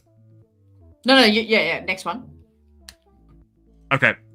The Ahsoka tab dates, this is Star Wars Insider number 228, dates the events of Part 7, Dreams and Madness, which is Ahsoka Episode 7, as 9 ABY as well. Oh. Okay. Wait, Ahsoka Part 7? Like, yeah. So that would be the 7th episode of season 1. Correct. Which What? I have more. Preceding episodes. Well, Hannah can write this. This is more just information. Preceding episodes also take place in that year, since they take place after the Book of Boba Fett, which is dated to 9 ABY according to Star Wars timelines. Oh, so Book of Boba's here as well. So they're all within a year. All of that happens within the same year. Bro, a lot can Let- happen in a year, dog. Next, we're gonna go. But that through doesn't all make the any sense months. because of what Favreau said about the Mando Grogu reuniting stuff in Book Well, of Boba I love Fett. John Favreau, but he didn't But he write just- Star Wars he just said- timelines. And he just said that on a whim in an interview. Did he not? That's crazy though. I think so. So Mandalorian season 1. When does Mando season 3 take place? Hold up. Let me look this up. That's the question. Well, actually, I think Mando season 2 is a big thing because that's when Ahsoka asks Morgan Elsbeth about Thrawn. Oh! But it says Mando season 3 is also 9 ABY. Okay. You have an unreliable narrator because there's no way all of that 3 seasons of The Mandalorian, You're so right, Book of because Boba Fett, and Ahsoka all happened in the same year. That's because by that is season bonkers. 2 is you're so right. Will. Where's Thrawn? So she's on that quest. Yep. So it's got to be at least like if Mando season 1 is 9 ABY. I think let's make our own damn timeline right now. I think Mando season 2 should be 10 ABY. And okay, Ahsoka hold on. is like still 10 ABY. But Ahsoka was on her hunt before Mandalorian. Like that, we're just catching up with her at that timeline. So she's been hunting. She's been hunting Thrawn for all that time. We just happened to bump in the road with her. You know. So with Favreau's comments, this is from somebody trying to break it down. The Mandalorian's first 2 seasons more or less take place in 9 ABY, 9 years after A New Hope, 5 years after the Emperor's defeat in Return of the Jedi. Time has passed since then, however, for Mando Season 3. Jon Favreau revealed in a roundtable interview that Grogu spent 2 years training with Luke. That would mean the Book of Boba Fett and The Mandalorian Season 3 are set in 11 ABY. So I would say Ahsoka Season 1 is happening at the same time as Mando Season 3. Dude, there's no way Grogu was with him for 2 years, dog. Dude. He trained for a day. Okay, so I'm looking at a timeline right now that's written out. It is, whereas Mandalorian Seasons 1 and 2, 9 ABY. Book of Boba Fett, 11 ABY. Mandalorian Season 3, 11 ABY. And then it skips to the sequel, so it doesn't have Ahsoka in here. But yeah, it has Book of Boba Fett and Mando Season 3 at 11 ABY. So that means Ahsoka would be right after that. Or at the same time. Yeah. Well, it would have to be at some point after because she shows up. She shows up in Book of Boba Fett. So, like, yeah. Was Mando Season 3 after Ahsoka? No. That all came out in the same year. It was Mando Season 3. Yeah, okay. It was Book of Boba, Mando Season 3, then... Retney, you're in the chat. The question what we're trying to figure out is because the timeline is kind of not adding up. I have it right. You know what? That's actually a good point. You have it? You have it this whole time? I'm so sorry. I forgot I even had that book. Sorry. Oh my God, dude. Sorry. So good. Okay, so we're agreeing that Mando Season 1 and 2 take place within 12 months of 9 ABY. Correct. That's like a given. Number 1. Right. Yeah. And then... I'm a bad Star Wars fan. This is literally the 3rd time I've ever opened this book. Oh, that's what you just buy them and then you just get bored one day. And I just use them as background decorations. That's really all I use them for. He doesn't like Star Wars at all, ladies and gentlemen. No, I'm a bigger Batman fan. Thanks, Lainey. I can agree with that. So 10 ABY would be Ahsoka and Book of Boba. I know. I think 11 ABY. 11 ABY because Book of Boba is after. No, Book of Boba is before Season 3, right? Yep. Get the book, bro. Come on. I got the book. Yeah. I got the book. Okay, because the timeline's Boba riding a bantha. Rossi. Okay, Skeleton Crew. That's another thing to remember. That's 5 years after. So they're all Skeleton Crew also is 5 years. 9 ABY. Mandalorian gets Grogu. 9 ABY is in Mando Season 2 when Grogu reaches out to Luke on Tython. Okay. And so 1 and 2 are in 9. 1 and 2 are in 9. And then when was this book published, dog? That was it's a recent one. Jedi Quest. I'm getting so the Ahsoka episode of Mando Season 2, the best episode of Disney Star Wars television, takes place in 9 ABY. Okay, so that's confirming that's Season 2. Yes. Where is Grand Admiral Thrawn? Where is your Master Grand Admiral Thrawn? That's in 9 ABY. Yeah. Okay. Then, whoa! It also says Book of Boba Fett is in 9 ABY though. New daimyo in town. 9 ABY. What This the all happens hell? in a year, bro. This is all in the same New year. daimyo in town continued. I'm looking at Grogu talking the to time? Luke. It When says was it? 9 ABY. And like Boba killing Cad Bane is When was 9 season ABY. 3, Bix? When was season 3? All right. So Book of Boba Fett was also 9 ABY? Yeah, What are we okay, talking fair. about? That's what I'm saying, dog. That's why we have to retcon what John said in that interview, because this Timelines book is canon and correct. Is that Wait, not... hold on. Does Yeah, this which not have granted it can get Ahsoka in updated. Is there an updated version of Star Wars Timelines? I thought this was the most recent. I think they came out with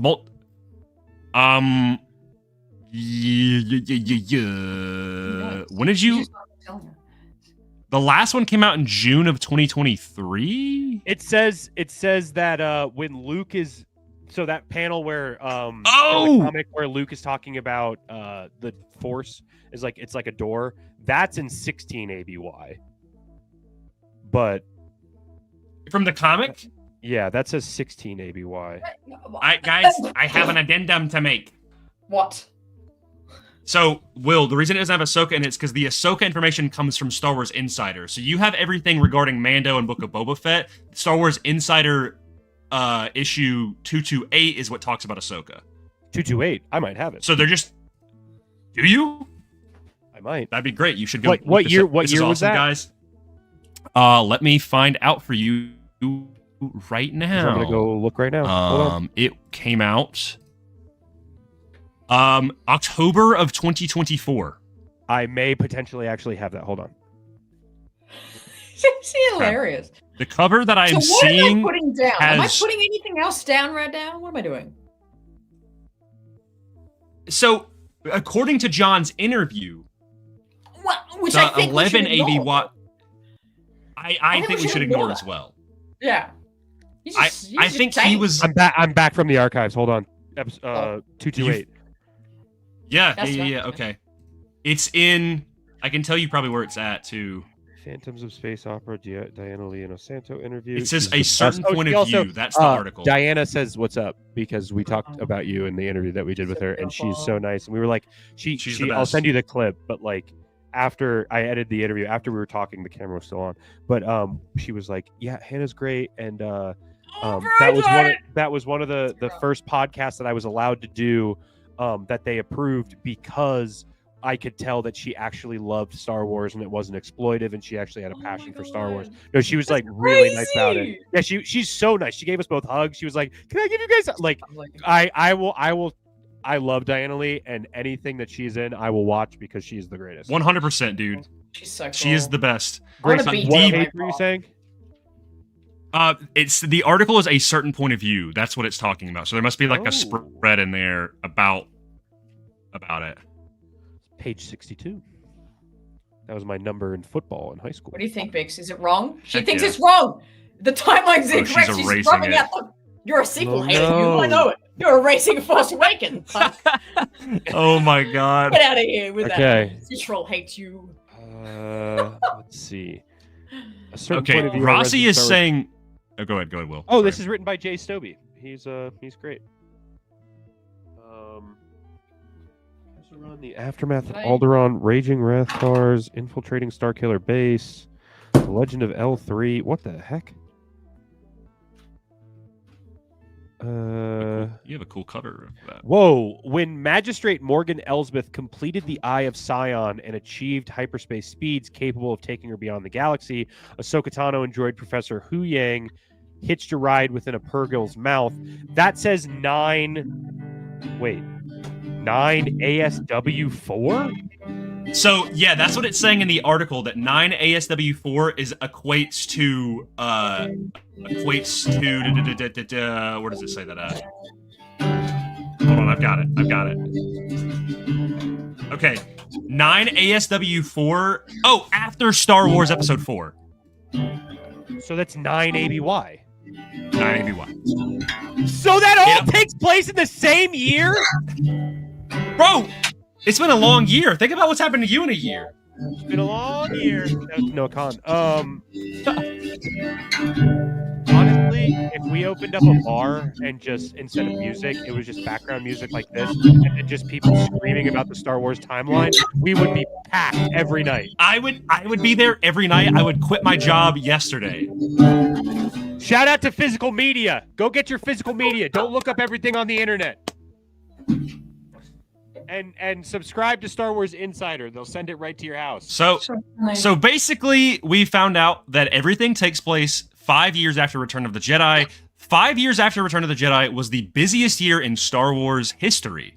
There was so much happening. Hannah, play Wonderwall, please. My headphones disconnected. I can't hear you. What? I can't hear. Oh, you can't hear us again? Dude, what are you doing? You have the wrong headphones on? Phantom Menace Dennis says there'll never be another year like I'm back. I can hear you now. Hello. And I'm back. I lied. I still can't hear you again. Hang on. Someone speak. Hey. No. I can't hear you. Oh my god. People are... Oh, now she's muted. People are saying that Jon Favreau like kind of spoke out of turn when he said the 2 years thing. But I do think Grogu... Still, for all of that... For all of The Mandalorian, all 3 seasons to happen within the span of a year is bonkers. It is kind of a... It is kind of crazy. That is a... Not even talking about Ahsoka. Hey, what's up? Welcome back to the our show. Focus. Hey, guys. I'm the RaeSide. Your focus determines reality. You'll get your merch. But speaking of Mandalorian... Hey, what's up? Perfect. Sorry. On me. All right. Yeah. Dude, all of that happened to me. All of them. So then, when does the Mando movie take place? If that's at the end of 9 ABY, what are we talking about? Hold on. I'm looking up The Mandalorian and Grogu, and I'm going to see if there's anything official about the timeline on this. Surely it's 10 ABY, guys. Surely it's at least the next year. Like, that is bonkers. Guys, I didn't know this is what this was going to turn into, and I'm so happy it did. This is hilarious, yeah. I'm just happy I had, like, the stuff to be able to, like, pull it out. That was sick. I felt really cool doing that. Of, like, I have it. I'm glad you had that stuff, dude. You were basically Jocasta at this point. And it does not appear in our records. Sorry, that was John. I didn't even need the whiteboard because it's all in 1 year. Yeah, there's no the whiteboard you can just write 9 on. No. Yeah, it's like number 9. Is this true that Mando Season 4 is also still happening? Nah, I think that's just rumor. I think that's just... Oh, just rumor? Okay. That is bonkers that Ahsoka happens in 9 ABY as well. Or SW4. ASW4. I mean, when you think that, like... When you think about all of the stuff that happens in the comics between episodes 4 and 5, and also the fact that episodes 4 and 5 are like back-to-back years, you know, it's not that crazy. And Shadows of the Empire happens at. No, that's after episode 5. Will. 5 and 6. Yeah, but 5 crazy. And 6 how did we get here? Oh no! Sorry, 3 years in between 4 and 5. 1 year between 5 and 6. Yeah, there's only a year between 5 and 6. Yeah. Yeah. Well, it reminds me that you guys remember that graphic on the? It was almost like the teen young readers novelization of Attack of Clones, and it was the graphic of Phantom Menace, Anakin, and Attack of Clones hate it. Like, is he like an Animorph? He like morphs. He like grows up. Oh my gosh, yeah, and he turns into Hayden. Yeah. I gotta get it. That's crazy. Yeah. Here it is. Oh my god. This is so funny as shit. Guys, you want to see my new phone case? I really like it. This is... Oh, you ordered it? Oh my god, that's actually so cool. I actually really like that. Day. Hey guys, we like X-Wings here at Determined Focus. It's our not sponsored by Case the This Five. Shit, so good. That's awesome. Well, that's actually like really well done. Hours, yeah, being like, how does this happen? And then you can't see it off screen. He actually turns into a praying mantis if you go a little bit farther to the right, like a real Animorph. Ripley's Believe It or not Ripley's Believe It or Not. What is it? Goosebumps? Which is crazy because Hayden is in a Goosebumps episode. Is he actually? Damn. Yes. Y'all didn't know this? Yeah, it's actually Darth Vader horror episode of Goosebumps. There you go. And we're back. Unreal. And we rolled it back. I think that was his first acting gig. Was Goosebumps. I thought it was this show with Rosario Dawson called like Kids or something. That could be That true. movie? I don't know. I'm talking out of my ass here now. Anyway, Star Wars, hey? Pretty sick. We somehow came all the way back. Do I dare ask what year Maul Shadowlord takes place? It takes place right after season 7, right? I think it's going to take place concurrently with Bad Batch. Yeah, I think that's pretty on. Funny if I as much as we just talked about the Mando timeline, in contrast, I think the timeline between Clone Wars and New Hope is like really well laid out, like super well thought out. Everyone knows what year is everything. Like that's a timeline that is pretty clear of like Bad Batch and or what else happens, like Tales of the Jedi even is like all very specific of like Ashton said 9 ABY. Andor is 9 ABY actually. Actually, the whole saga takes place in 9 ABY. What is BY? Well, what? How? Are you in our home video stash? What the fuck? That's... There's no Bailey, public you're going to 9 ABY, buddy. that. Yeah, we'll see you in 9 ABY, bud. 9 ABY is just the Phantom Zone, dude. It's from once a year we will do a podcast where it's just the three of us, and it will be called 9 ABY. That's the title of when us three do a podcast. And it's us reviewing the media that happens in 9 ABY. And it's just that year, which is basically when you everything think about that happens on Disney Plus. When you think about everything that happens in the Clone Wars, it's not that crazy. When you think about like Mando and stuff. That's true. A lot happened in a short period of time with Clone Wars. Yeah. What is the time period between Attack of the Clones and Revenge of the Sith? Is it 2 years? I think it's 3. Three? Dude, the scene in Rise of Skywalker where Leia and Luke are training, it says that happens in 4 ABY. So before Mando? By the time of Mando, Leia and Luke had already been training together. That makes sense. That makes perfect sense. Are you kidding? Because by the end of Return, they know everything about their family and being like, and Leia's like, Luke, surely the second they finish the party, they're like sipping on the Ewok juice and they're like, by the way, you like kind of have the Force. I'll teach you about it. Wait, you know what? That's not happening straight away. She stops training while she's pregnant with Ben. Yeah. So I guess that does make sense. It's in that 3-month period after Return of the Jedi before. Yeah.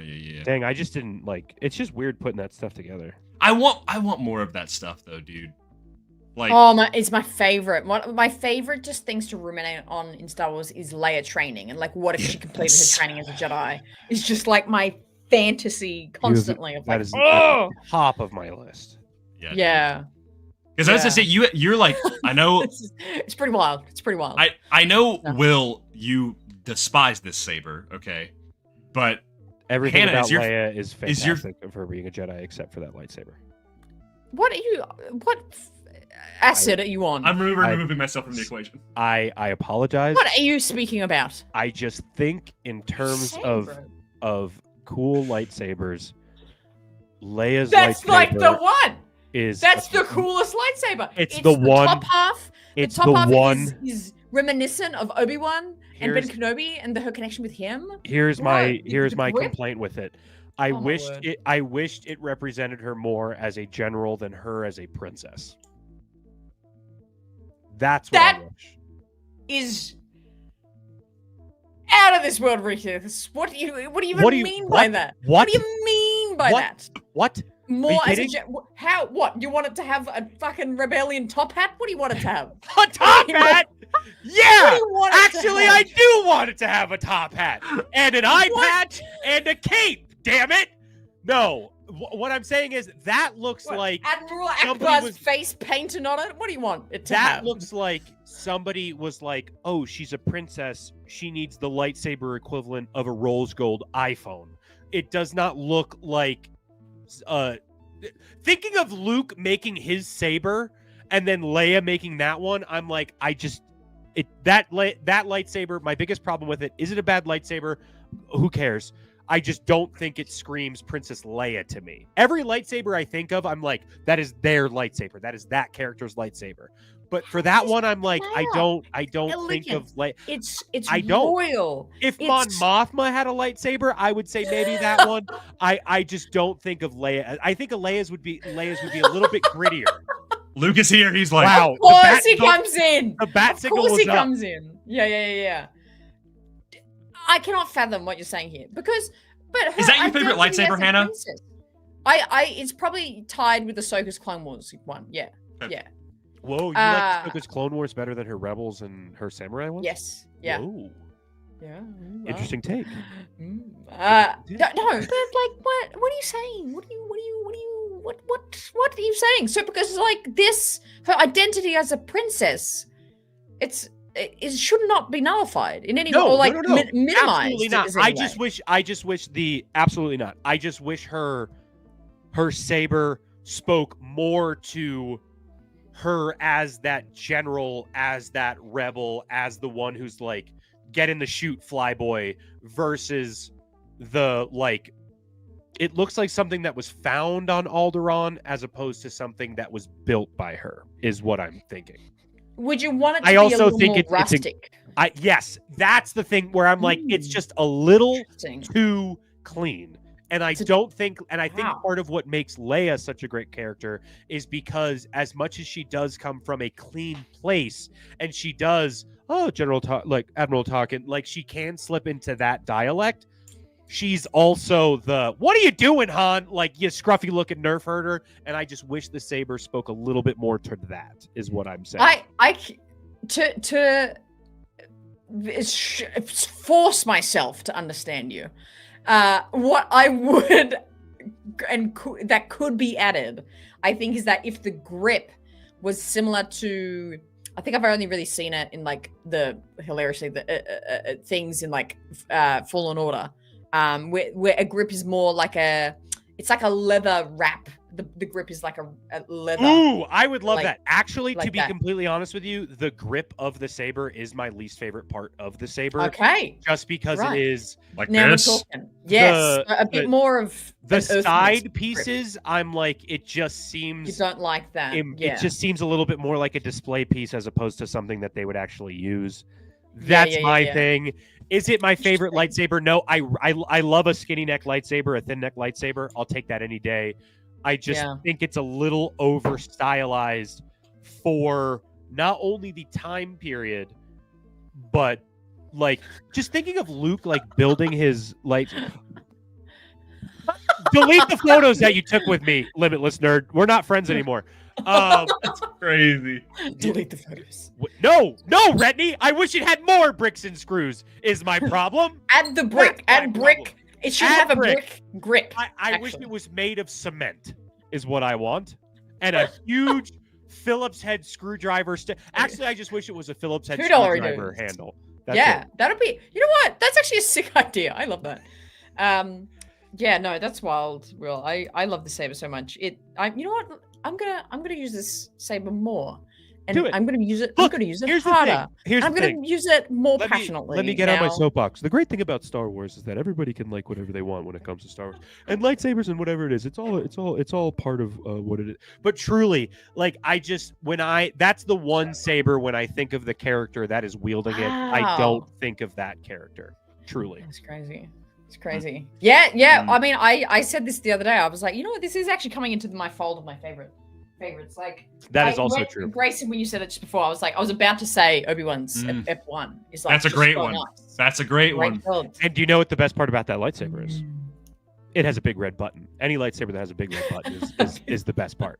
Big lightsabers need a big red button. They need a big red button. Your favorite lightsaber doesn't have a big red button, but it does have the red arrow and the green arrow. Oh my god! Better. Okay.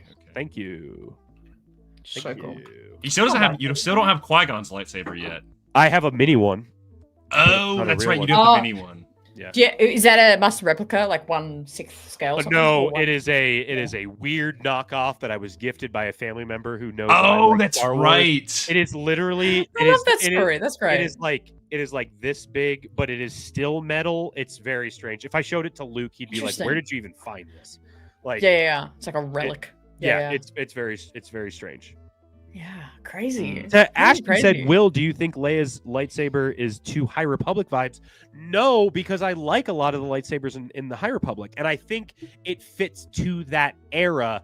I just think Leia's lightsaber doesn't necessarily fit to the era of Leia when she would be using a lightsaber, is my thing. Especially because the only person who she would be building the lightsaber with is Luke, right? So, like, wouldn't Luke have something to say of, like, how the lightsaber was being built? Of, like, and I get it's Leia of, like, I'm going to do what I want. Hang on. Whoa. Like, Would Luke not know of Huyang by this point? Now, here, Hannah, is where you get into another conversation that, like, Grayson and I have at least twice a week. Every day, bro. You're kidding. We talk about this all the time. Truly, it's when did Luke meet Ahsoka, and when is Luke going to talk to Ahsoka as or Anakin as a Force ghost, and when is Ahsoka going to see Luke, and when is Leia going to meet Ahsoka, and where does Huyang fit into all of this? Is literally if you were to take, like, Grayson and I's text messages between each other, it is truly that 3 times a week. That's hilarious. We should ask Hannah about the Ahsoka thing. Oh, I do know the deliberation of did she go forward in time or not? Oh, actually, Hannah, that would be awesome to figure out if what you think on it. This is probably the best way to pose the question. Sure. When Ahsoka is brought into the world between worlds by Ezra in Rebels, the next time we see her is in Mando season 2, correct? Where we see her with Morgan Elsbeth fight. Well, we see her thrown back in, and she's leaving the temple. That's the implication. Yes. Yeah. When she is leaving the world between worlds, or in your head, when she leaves the world between worlds, what time period or what year in the Star Wars timeline do you think that happens? This hurts my brain. When does Ahsoka leave the world between worlds? What year is that? Like, do you think she got put back in the exact same time she was taken out of, or do you think she was thrust forward in time? No, I think it's specific to, like, I'm under the impression that World Between Worlds is like a pause in time to like do whatever the hell you need to do in there, and then you are just placed back to the moment that you engaged with World Between Worlds. That's what I think. Interesting. So you think Ahsoka is around in the galaxy for the entirety of the original trilogy? Because what the hell is she doing? We don't know what she's up to. She's probably, like, finding shit. She's probably... So you think that Ahsoka comes back and then has nothing to do with the Rebels crew for the rest of season 4, and then all of the original proceeds trilogy, to not help the rebellion out at all, and has nothing to do with it until... I can see her fully trusting Luke in that process, and she's off some other thing, having to discover more about other Force things. I can totally see that. Okay. The easier answer is that it's a time travel and she wasn't there, but I don't think Star Wars does time travel like that. That is my thing, is because Retney said it's not time travel, and yes, it's not time travel, but what I think is the Force realizes that that Ahsoka is not needed in that time period, and so it thrusts her in a period where she's not needed. She comes back out, and she, like, it's after the original trilogy, it's all been done, because the thing is personally, and unless this is proven otherwise, and it might be, I don't think there is any world where she's like, because she doesn't know about Luke. That's the thing. We in Rebel Season 2, she does not know about Luke. So unless she finds out, and maybe we get that story in, like, a Tales of the Jedi or something, where she, like, finds out about Luke and she's like, this is his thing, it feels weird to me for her not to immediately go back to the Rebels crew, or at least wait until that time period and help them, right? Especially as resourceful as Ahsoka is, where we see her in Mando Season 2, where she is obviously looking for Thrawn. She knows how to get to Tython, all of this stuff of like, she is that piece between of linking everybody in that area. And then we already know that she knows Luke. Like, it's just strange that if she was to be put back at that exact point for Twilight of the Apprentice, that she then doesn't have anything to do with Vader for the entire rest of the original trilogy, or the destruction of Alderaan, like all of that stuff where she says, where Ahsoka's whole being is, if there's somebody in need, I help them. The entire galaxy, it's galactic civil war, and she is nowhere to be with any of that. And she waits to introduce herself to Luke and Leia and all of them after Return of the Jedi? No, I think it's during. I think it would be during in my during the original trilogy. Ahsoka meets Luke Skywalker. Yes, correct. Whoa. Okay, so and let me he's like, "Hey, what's up?" Bye. Yeah. Well, kind of. Retney is saying that.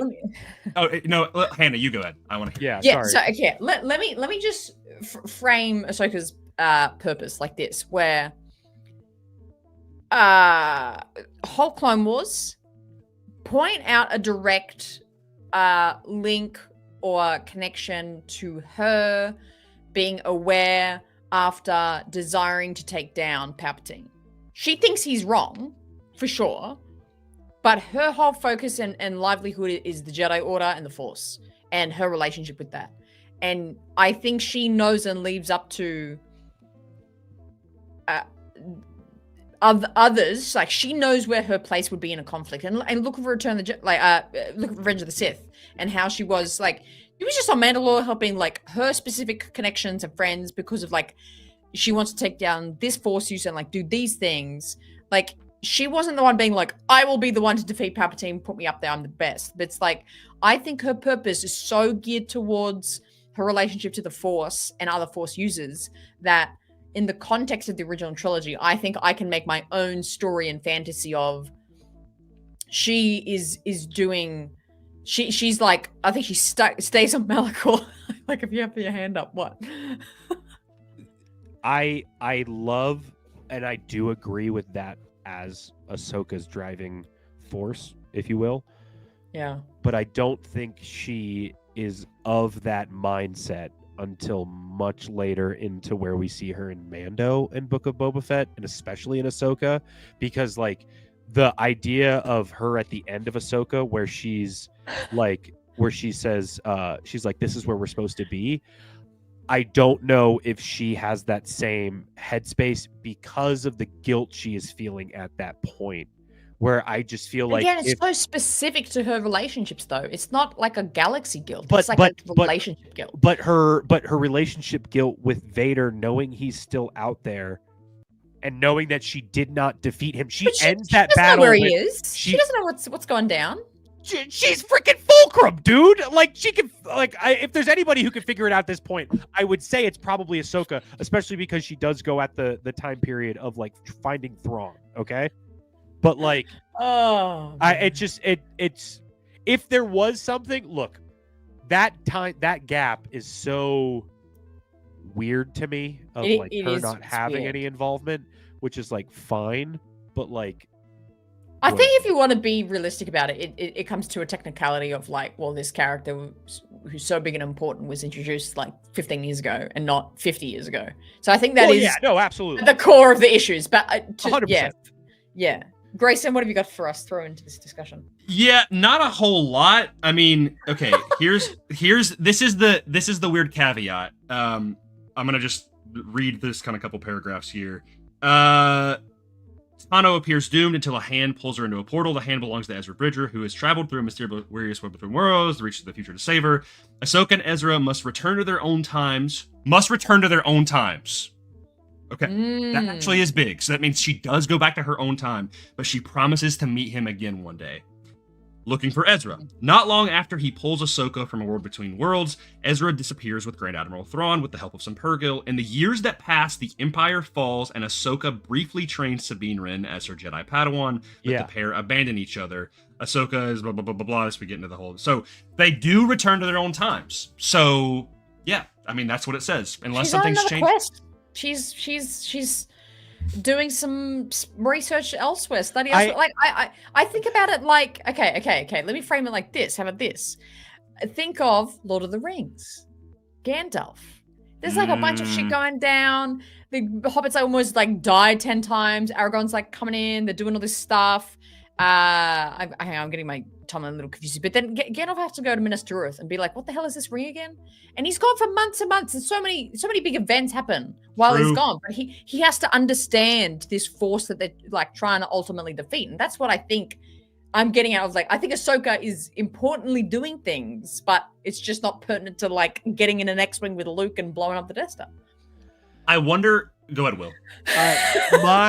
My thing with once here, I can probably get destroyed in the chat for this. I've never seen Lord of the Rings, so oh my god, okay. Never watched. I've never seen any. That'll be lost for you then. That's the one. That's the one IP that I've never like. That's crazy. Watched any of. Yeah, I've never seen any of it. So that's I would love to watch it at some point, but I've never seen any of it. Except for the Gandalf fly you fools. I've seen that meme so many times. That's all you need, actually. Yeah, but my comparison to what irks me about Ahsoka not having any involvement, and I know it's the galaxy, so it's not as contained. The galaxy is so vast, but like it's kind of like when I watch Thunderbolts or when I watch Daredevil and I'm like, where the hell is Spider-Man? It's New York City. That's the thing that bothers me, of like somebody as big as Ahsoka. She's literally the fulcrum when it comes to what's going on in the rebellion. When she comes back, I understand her training Sabine, and that is a good point. I have actually never thought about that, of like her having to train Sabine at some point before the destruction of Mandalore. Like that, which I want to see. I would love to see that. If the destruction of Mandalore happens at some point during episode 5 or episode 4 and episode 5, it's after Return of the Jedi is when Mandalore happens. Really? So no, because it's in the reign of the Empire. No, the Empire is like at full force when they destroy it. You can look up the Night of 1,000 Tears. It's 5 ABY. We're back at it again, baby. Yeah, back to the timeline. I thought it was way before Return of the Jedi, like when they were blowing up Alderaan and stuff. Night of 1,000 Tears, Wikipedia. Retney said earlier that it was 4 to 5 ABY. Yep, between 4 ABY and 5 ABY, so it's after Return of the Jedi, or maybe like right before it, but I would say it's probably after. We've got to assume that Ahsoka is with, well, actually thinking of Rebels, like, you know, the whole epilogue, like Ahsoka comes and takes Sabine, is like, okay, let's go. So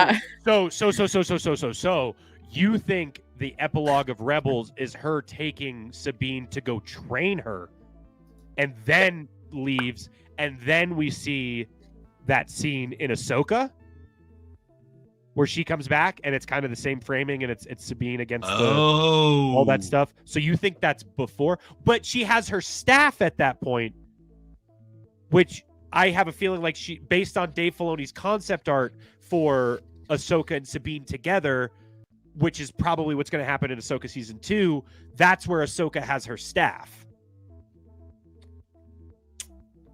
It just might be in the cupboard while she's in those scenes. It's just on the T6. It's just hanging on a shelf. Like, sometimes she doesn't need it. But that's fine. So she only uses it in the summertime. I don't know. Because even in the Ahsoka, doesn't she have the staff in the Ahsoka concept art where she's standing on the hand?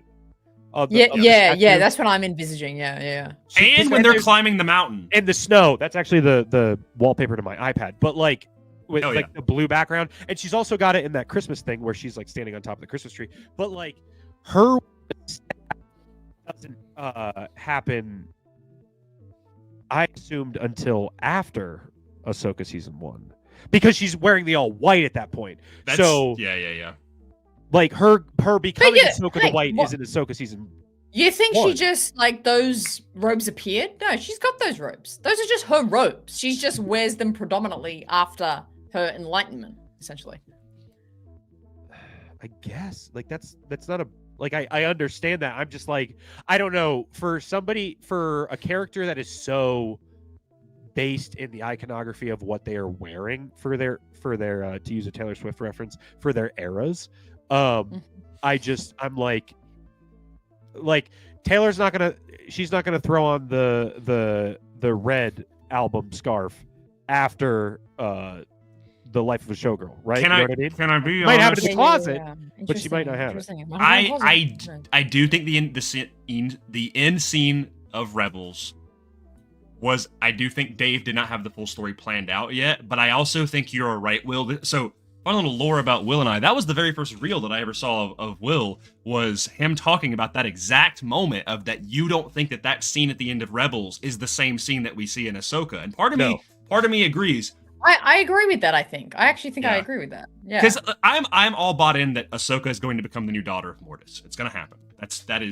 I am fully bought in, because Dave has said, oh, by the time Rise of Skywalker, she's not dead. I'm like, yeah, she literally has the essence of the daughter within her. So it could be a thing that Sabine eventually makes her way to the main galaxy, and she's looking at that mural again, and she's looking behind her, and that's her T6, and she's seeing the ghost or the presence of Ahsoka, because Ahsoka has transcended, and that's why she has the staff and no lightsaber, because also Ahsoka has lost one of her lightsabers, and I could see her losing another one. So Morgan Elsbeth destroys one of her lightsabers, which puts her with only one saber at the point of Ahsoka season 1. So Ahsoka season 2, it's an easy fix of like, well, I don't even need these. I will say I am bought now, like, and thank you for everybody who's chiming in the chat, because I think you've added a lot of discussion, despite if we haven't brought you up. I do think I'm a little bit more like, now knowing that like it's confirmed, like, and because yes, you're right, in Rebels she does say like returning to her own time. I do think it's going to be a thing of kind of like Obi-Wan, where like there's going to be a reason that is presented why she does not interfere. We don't have that reason yet, but obviously the reason with Obi-Wan of why he doesn't interfere in those 20 years, other than what we see in the Kenobi series, is because he's protecting Luke. He cannot. Exactly. He has to stay put there. There's a reason she is not involved. There's a reason. She's exploring, training someone, like training Sabine. Like I do think there will be a realization. We are going to eventually get a scene where she discovers about Luke and Leia, and she's going to be like, "Oh shit, these are Anakin's children." Think of okay. Well, hang on, my thoughts leaving my brain as I was about to say it. Think of what? Hey, Hannah, think what of I'm thinking. Fuck. Think of it right now. Think of it. Oh yeah, she got involved. Okay, in Rebels, she got involved. Season 2, Inquisitors, Vader. Oh my god, it's you again. You know, Malachor, bang, crash. Big fight. That's actually the description for the episodes on Disney Plus. Big fight. I stab you, helicopter away, and then she has a realization, like in that experience, does she not? She could have thought of, I shouldn't have gotten this involved. This is Ezra's task. This is Kanan and Ezra's journey to defeat this in this way. I have inserted myself. I failed because I like messed up with Vader. I like Kanan was blinded in the middle of this. Boom, boom, boom. I shouldn't have been here. I need to take a different route. And that's her realization. That's her walking into the darkness of Malachor. Not in a Sith way, but in like I need to think about what I've done sort of way. What if we see Ahsoka on Dagobah with Yoda, and Ahsoka gets a she's like a Force Unleashed 2, like Starkiller going to, but it's Ahsoka sort of thing. And like, because that would make sense if she's before Luke does it. She gets to go to Dagobah before Luke does in Empire Strikes Back. That'd be crazy because Retney, he asks, "Does Yoda and Ahsoka talk in Rebels?" No, they don't. But she does see him. She turns around as they're running out of the temple, and she sees Yoda, and Yoda's like, yeah. And then runs out. She gives a smile and leaves. So, bro, she goes to find Yoda after she leaves Malachor. And she's like, I've done this thing. I thought I was doing the right thing, and Yoda's like, girl, you're too involved. There's 2 others that bro, I would love that. You gotta go find these 2 other Force users. You'll learn them, bro. No,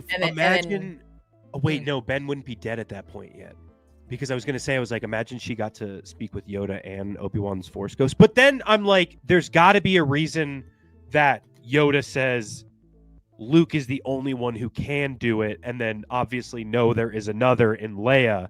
But like, if those are the only 2 people in their headspace, it's just interesting. I to me think that because Yoda knows about Ahsoka, but I think Ahsoka tells Yoda about what happened.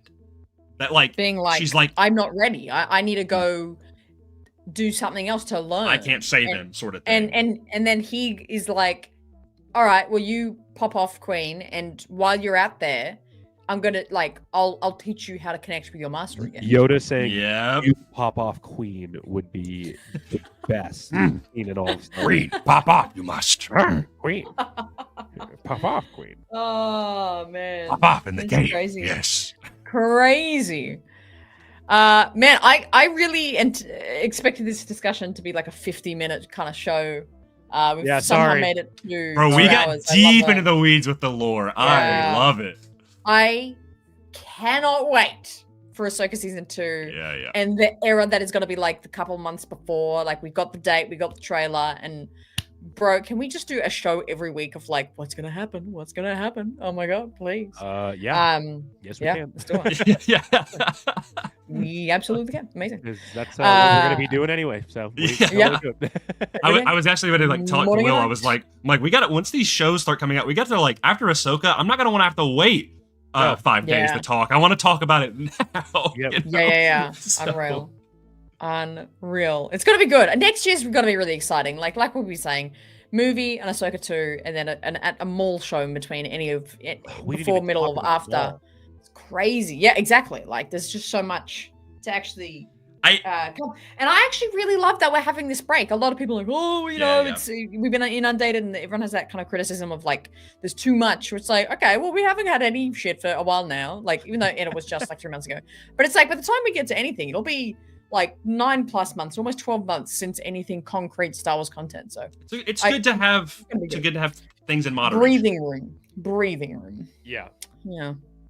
Right on. Next year is 9 ABY in real time. That's really funny. That's gonna be a new bit now. Just everything is not ABY. Yeah. Love it. Hannah, So remember good. at the beginning of this where you were like, "Yeah, we'll just talk about Star Wars and we'll see if we can make this an hour." Well, you got 2. You got 2 hours. We made it 2 hours with still things to discuss. That's job well done, team. Job well done. Yeah. But yeah, we will start to wrap it up there for today. What a time! I'm so glad I did this. I was just like in the mood to just yap Star Wars with some buddies. So this is exactly what I wanted, and you gave it right to me on a big silver spoon. So thank you. Yummy. Thank you so much to live chat for being here for 2 hours. Appreciate you. And enduring the ups and downs of our love and hate for various things. It's fantastic to have you here as well. Yeah, Visions is Visions. Don't even talk about Visions to me. Hannah's not a big fan. It's fine. Guys, I love Star Wars Visions, but it's not a safe space to talk about it here. Yeah, so. This is not. I will rip you to shreds if you bring it up. Right. Yeah. Oh yes. Yeah. Princess Leia themed roast spoon. I was gonna make that joke. Good job, Ashton. So good. Boyos, you got anything to plug? Of course, you got your Determined Focus every Monday night. Is that what it is? Yeah, that's what you got going on. Anything else to mention before we wrap up the show for tonight? Hey, we've been working hard.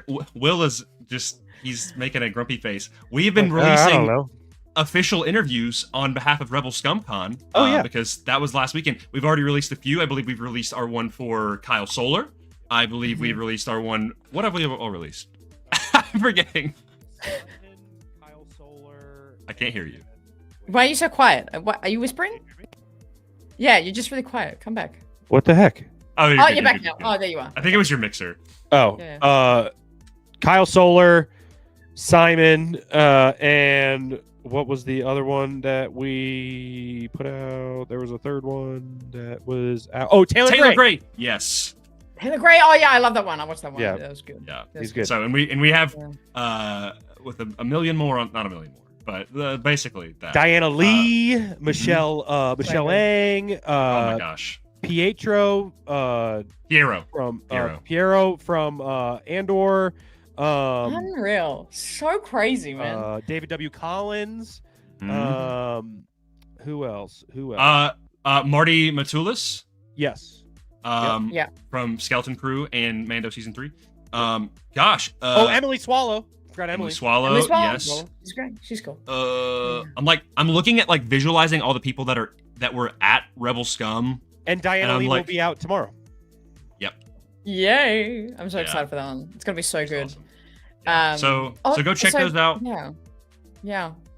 They coming out like every 20 minutes because they've done so many. So yeah, definitely check them out. So I've linked both of their channels down below. So if you want to go directly to the source, it's down there. Nice. Before we go, Bailey, how do you have secret footage of me and my family? I non-jokingly need to know how you saw that now. I'm kind of terrified. I don't like it. I don't like it. Yeah, I don't like it. Don't like it. Will can buy I don't even headshots have of that Sam. video. What are you saying? I don't like it. I don't like it. Yeah. What were you gonna say, Grayson? I was gonna say, I was like, if Will can buy headshots of Sam Witwer off of eBay, this guy can find you and your brother, I guess. What? Like, I don't even sing. I'm not even a singer. What do you mean, a video of me singing? Like, you just like you have to have cam in my living room? Like, what? Actually, before the show, Grayson, you caught me singing. I did. She was like off camera, and I was just sitting here scrolling through my phone, just hearing her sing in the background. Couldn't tell you what it is. Aruba, Jamaica. I was singing that song as I was getting my coffee ready for the show. Is it morning where you're at? Yeah. It's actually it's just hit midday for me, but the show started at like 10 a.m. Yeah. But anyway, Bailey, I'm very suspicious. Please let me know what secret videos you have of me. Thank you so much for being on, boys. Much love to you both. Doing incredible work, doing such great content. I'm lapping it up as always, and so should you. Again, check out their accounts, link down below. You probably already follow them. If you don't, think about it. If you don't want to, tell me about it secretly so you don't hurt their feelings. No, you can tell us too. That's fine. We take constructive criticism. We do. Thank you for having us on. Yeah, Hannah's the best. Hannah's the best. Happy 3 years and 1 month. Yeah, anniversary show. Yeah. No, much love. I'll hopefully be doing a couple other live streams as the week. I've got actually a saucy announcement at the end of the week. So I do actually have already scheduled a live show for 2 days' time. Is it Thursday American time, Friday morning for me? It's actually, I'm being really low key about it. It's actually an insanely crazy announcement, but I'm trying to be like chill about it. So make sure you are part of that live stream to hear all about that. Until then, be well, my friends. Much love. Be good. Make good decisions. And do you guys want to say the tagline? Do you want to say the final line for me? What do they choose? What do you choose? You always choose the right side, baby. Sexy.